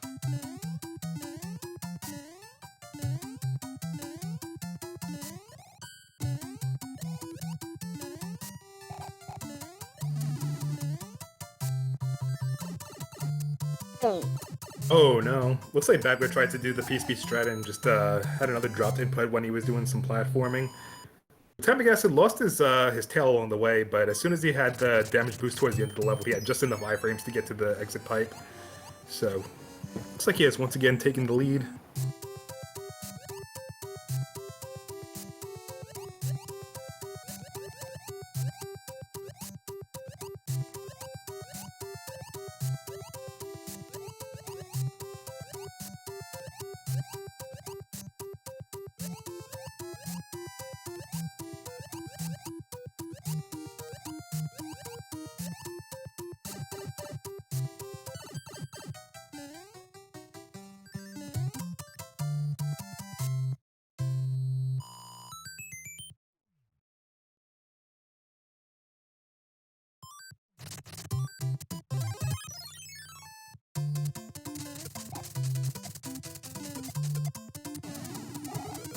I could use that star to get rid of those boomerangs so you can get the treasure chest to spawn a little sooner, rather than just waiting for them to leave the screen. Saves a good 2 seconds. Alright, so we have the World 3 airship at the end of the World 1 map, so we're going to be seeing Larry on the flat ground, so even if Glutamic Acid had the Fire Flower, that would not be an easy fire kill nonetheless.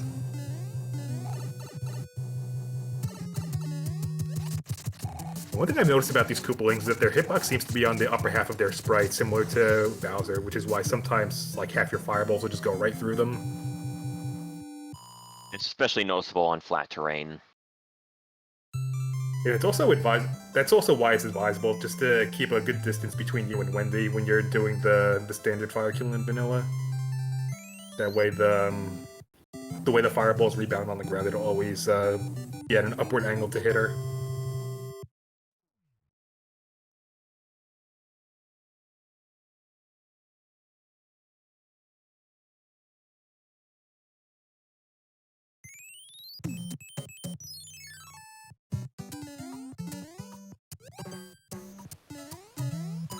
All right, so World 2 is going to be our big moment of truth. Will that hammer come in handy? Or will we see a level where it'll be especially advantageous for Bagler to make use of his extra cloud? Well, So 4-1 to kick things off. thing is, we see a pipe right there, but not the other one. Really gutsy move for Bagler trying to go for the vanilla P-Speed strat, not knowing what enemy is going to be on those cloud platforms. So yeah, he took a little bit of damage, but he didn't take a death. So yeah, really good move on his part. Meanwhile, we have 4-3 up next.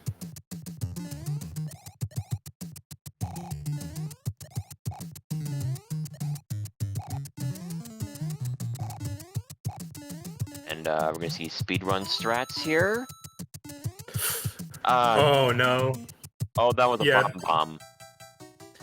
Yeah, the Babam is one of the few enemies where you can't do a full stomp off of them. So with the height that it actually offers you, it doesn't really do you any favors at the start of 4-3.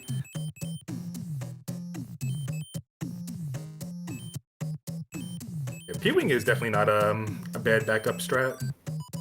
Alright. Yep, looks like Hammer was the play.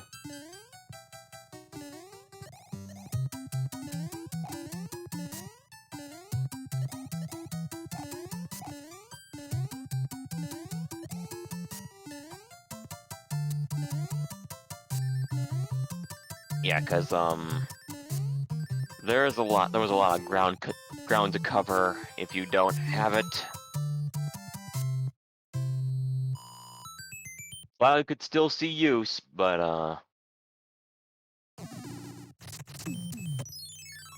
Oh wow, I missed the part where the those two locks sandwiched in both the runners. yeah.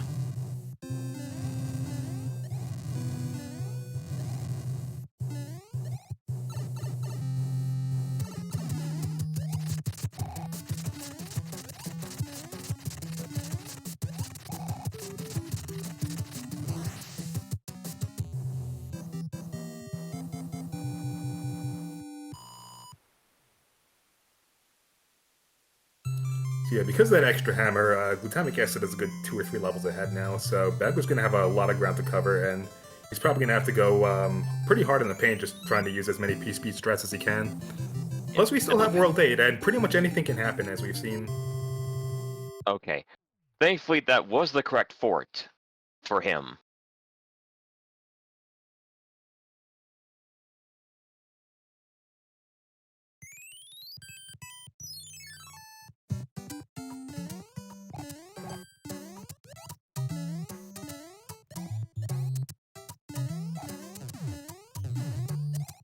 Yeah, it's also worth noting that Bagler hasn't used this cloud yet, so he could still run the risk of coming across a really long level like Atlantis or 5-9 that that cloud will be able to capitalize on. So I wouldn't say it's over yet, but it's The window is Yeah, it's closing fast. yeah, it's a little dubious at this point.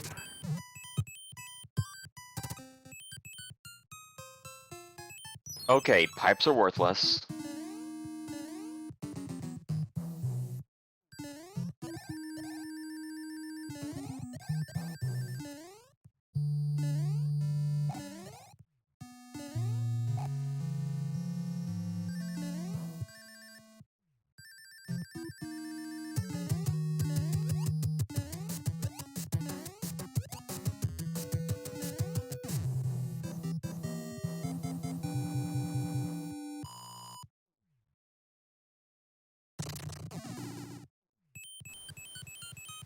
Oh yeah, that's a good point as well. All four transition pipes are right at the beginning of the overworld map, so there's no shortcuts to get to the end. So this is going to be pretty straight playthrough. Yeah, Barlacious have a long walk to get to the airship.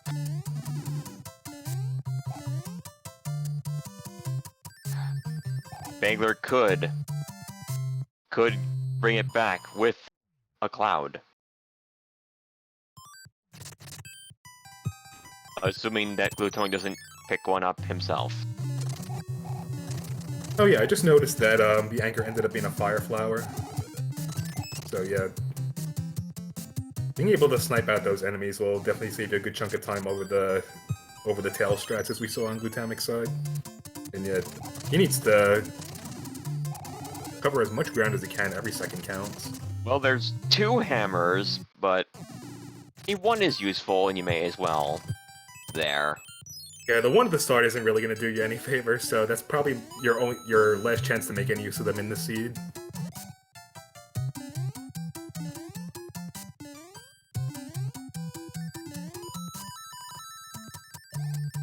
It's just like brackets, just to give out hammers like candy right at the end, when it doesn't even matter. Atlantis being the way is the hope for Bagler at this point.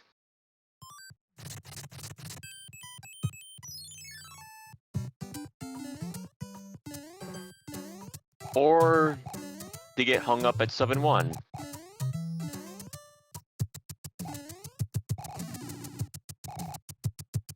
Yeah, I think I remember Mitch Flowerpower doing the math and saying that if you go through the level normally, but as fast as you can, it's pretty much the equivalent of 14 attempts at the clip.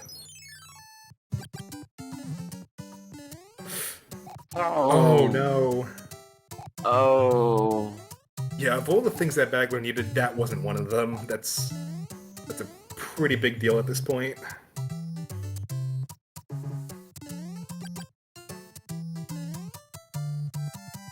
That's a pretty medium longish fort too.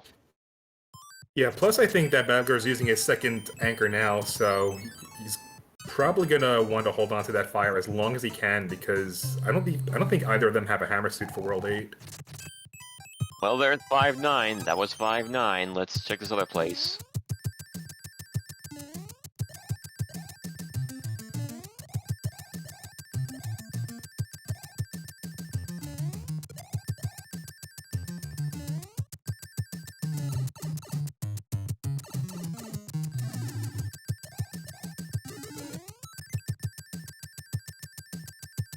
Okay, well, there's another anchor for Glutamic.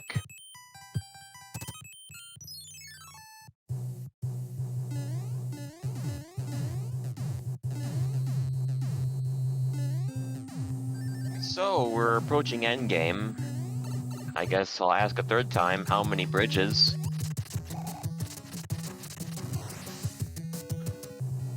I guess 2 for race 1, I guess 2 for race 2.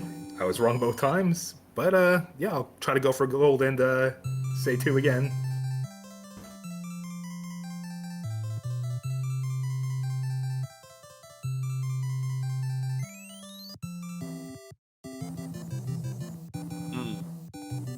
So Bagler's not gonna know that those 2 bros actually had hammers. Yeah, good move not waiting for that item in 1-3. Pretty much at the end of the seed, there's not really much more that can help you out, so it's best to just keep pedaling forward.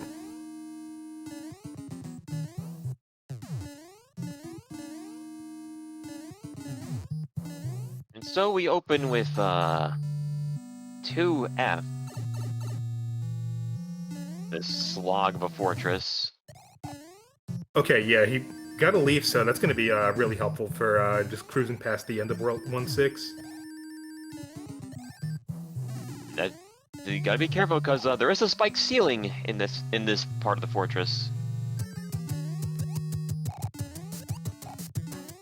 You know, I think in all the time I've been playing SMB3 Randomizer, I've only gotten caught by that spike ceiling once. I keep forgetting that that's a thing. It's like you never see it because the screen isn't unlocked. Exactly.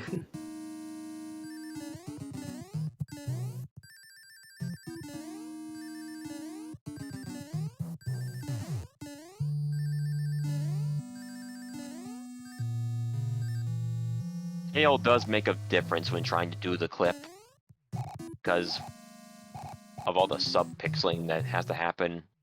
The momentum of the tail as is. Yeah, just that difference in acceleration as you're jumping with the tail just makes such a huge difference when you're trying to time getting into that corner of the wall.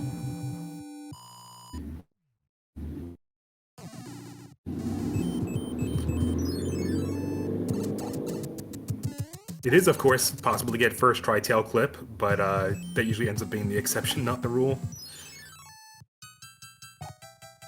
All right. 2 hand traps in a row. Let's That Paragrupa was in such a... Oh my god, that Tui.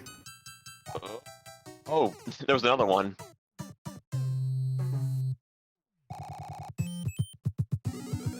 Okay.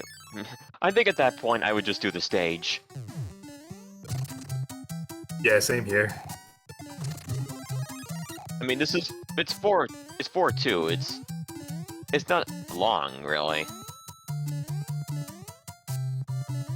Yeah, it's one of the more common levels that you're able to do some standard P speed strats in, and even if you don't, the time discrepancy really isn't that big of a deal. Okay. Bagler's going to get a replacement anchor for the ones that he used.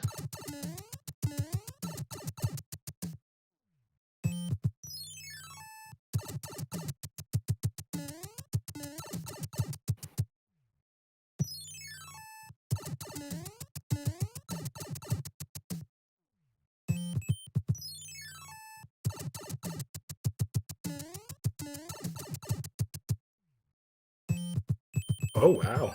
Well, So, turned out to be one bridge after all.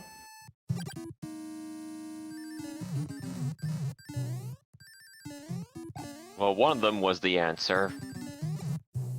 We don't know what. Well, we'll see what the Bagler does. He could choose to enter the pipe and save those 2 levels for later.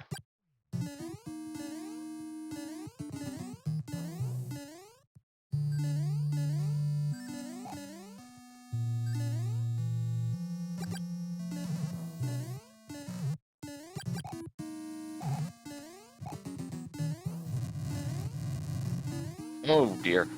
Oh, that was Ah. that was a brutal fireball set. Ooh, And no. sure. Okay. Yeah, I believe that was his last anchor, so he's probably gonna want to count on getting a fire flower from the power up below the wall you would clip in. That was probably the rudest upper path I've seen in a long time. Yeah, that's why I'll usually probably opt to do the clips, regardless of how long it takes.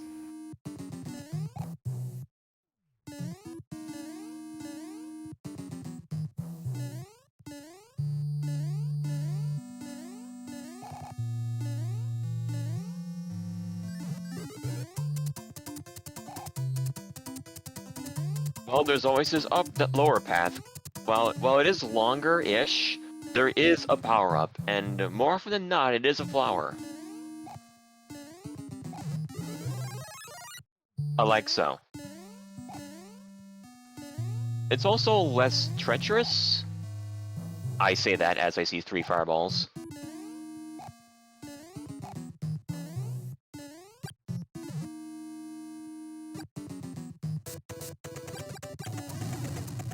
Oh! Alright. The waiting game. It begins. With how close these matches have been, Glutomic is probably thinking that, Bowser, please hurry. Yeah, and when he died in Bowser's Castle, it was pretty late, so it probably lost him a good minute and a half or so. Plus, he took that extra time just to do the bottom route and be extra cautious on both occasions. But he is there. That is it for this match. Get your GGs out for Glutamic Acid. He will move on to face Makoba 52 in round 2 of the tournament. Yeah, fantastic run from both of our races. I'm really, really impressed with how close all 3 of these matches have been. Yeah. And just in similar fashion, they both roughly at in Bowser's Castle at roughly the same time, entered at different points. And yeah, despite the major routing changes that happened at the end of World 5, or Desert World, where Glutamic Acid ended up getting that hammer that really ended up putting him at a substantial lead. Bagler did what he could to come back, and yeah. And all these first try clips as well on Bagler's end. Yeah, he fought super hard for that last one, but, you know, these things happen. Yep. We are joined by Glutamic Acid. GG. GG. Wow. It was intense. No Yeah, kidding. Those were some of the closest races I've seen this tournament. All three of them. Mm-hmm. And with Yeah, that, I mean the last seats.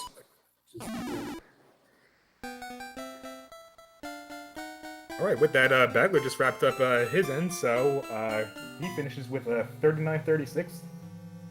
So definitely get your GGs out for him as well. Do please give both of our races a follow.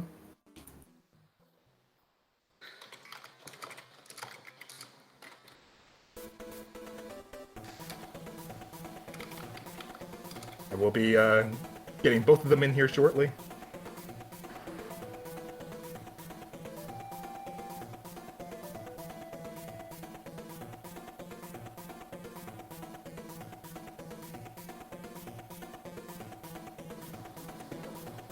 We are also joined by the Bagler. GG. Hello, GG. GG.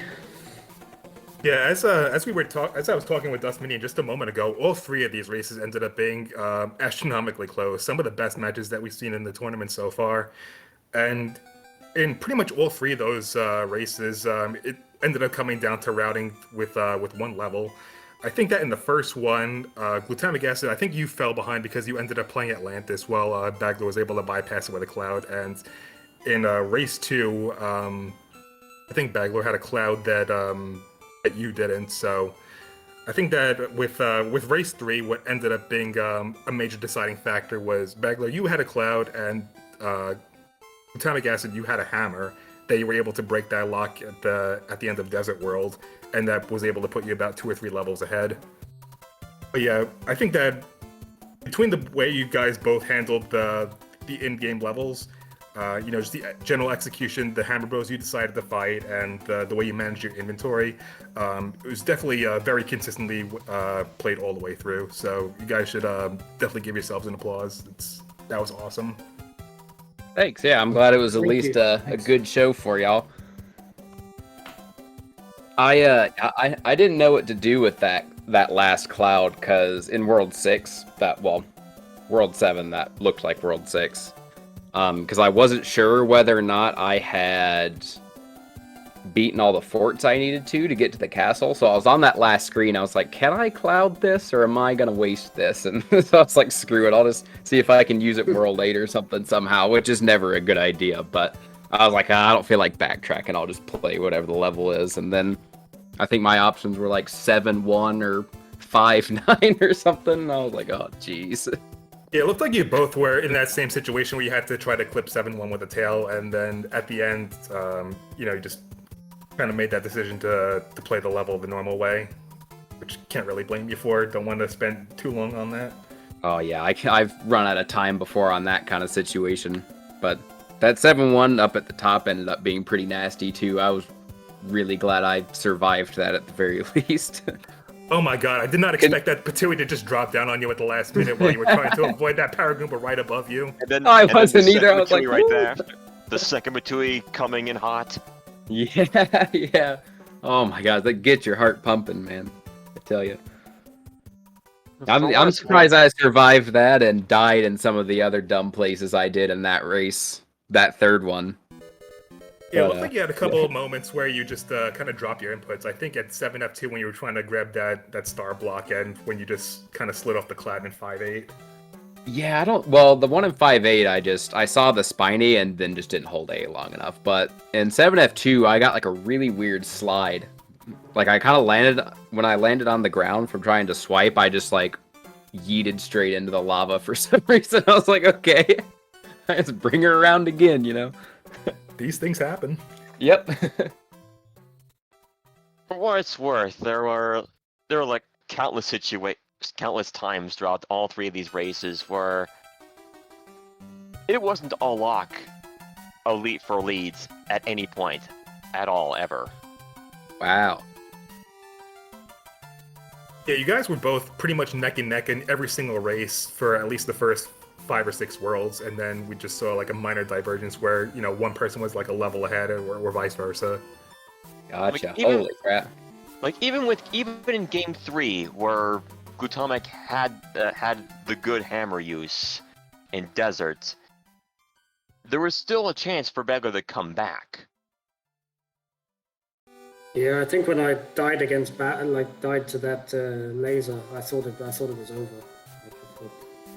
I thought Oh man, I'd lost it. that upper path was devastating. Yeah, tell me about it.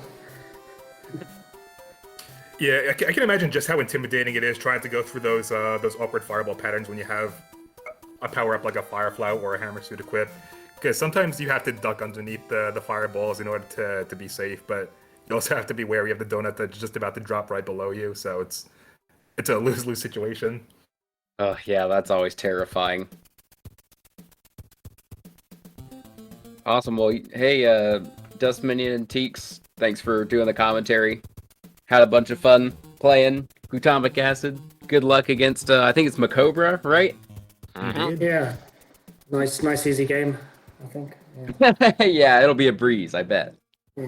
Yeah, it's been fantastic watching these races, and Bagler, you did a fantastic job in this tournament thus far, and I hope to see you again in the near future. Thanks, Teeks. Appreciate it. Absolutely. So yeah, once again, do please give both of our races a follow, and the commentators too, if you feel so inclined. Do we have any closing thoughts before we get out of here?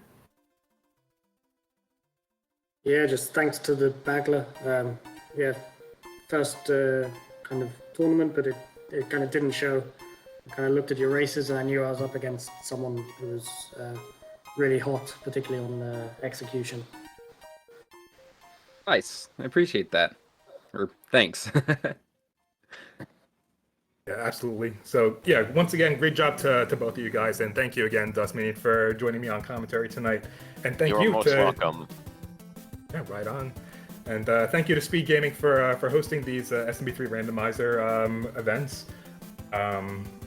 With this is, like as mentioned, this was the final round 1 match of the tournament, and we'll be moving on to the rest of the round 2 matches tomorrow. These haven't been given a channel yet, but tomorrow at 2 p.m. Eastern, we have Scarface Nico versus DLP 316.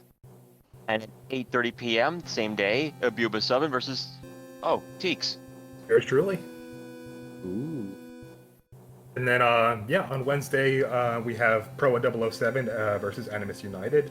And also don't forget to keep an eye out for the Randomizer Challenge Cup that is being hosted by Macobra 52. So yeah, on Friday of the same week, we'll have Dave Lindo versus Craig SMB3 at 3 p.m. Eastern, and S Diesel versus Night Shifter at 10 p.m. Eastern. And then on Saturday, we'll have Demon Battler versus Sharky 2107. So lots of randomizer action that's going to be going on moving forward in the near future. So yeah, and for the rest of the night, we'll have a couple other fun things to look forward to on the SpeedGaming channel. Yeah, just on the main channel, we have from 8 to 9:45, we have the Mario League Championship. And from 10:30 to 1 a.m., we have the Super Metroid Multi-Category Extension Tournament 2021.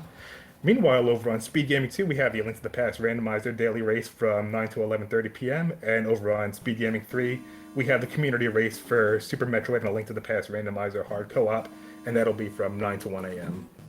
So do stick around. Lots of fun stuff to look forward to. I'm Teeks88 with Dust Minion. Hope you all have a good night. Have a good one, y'all.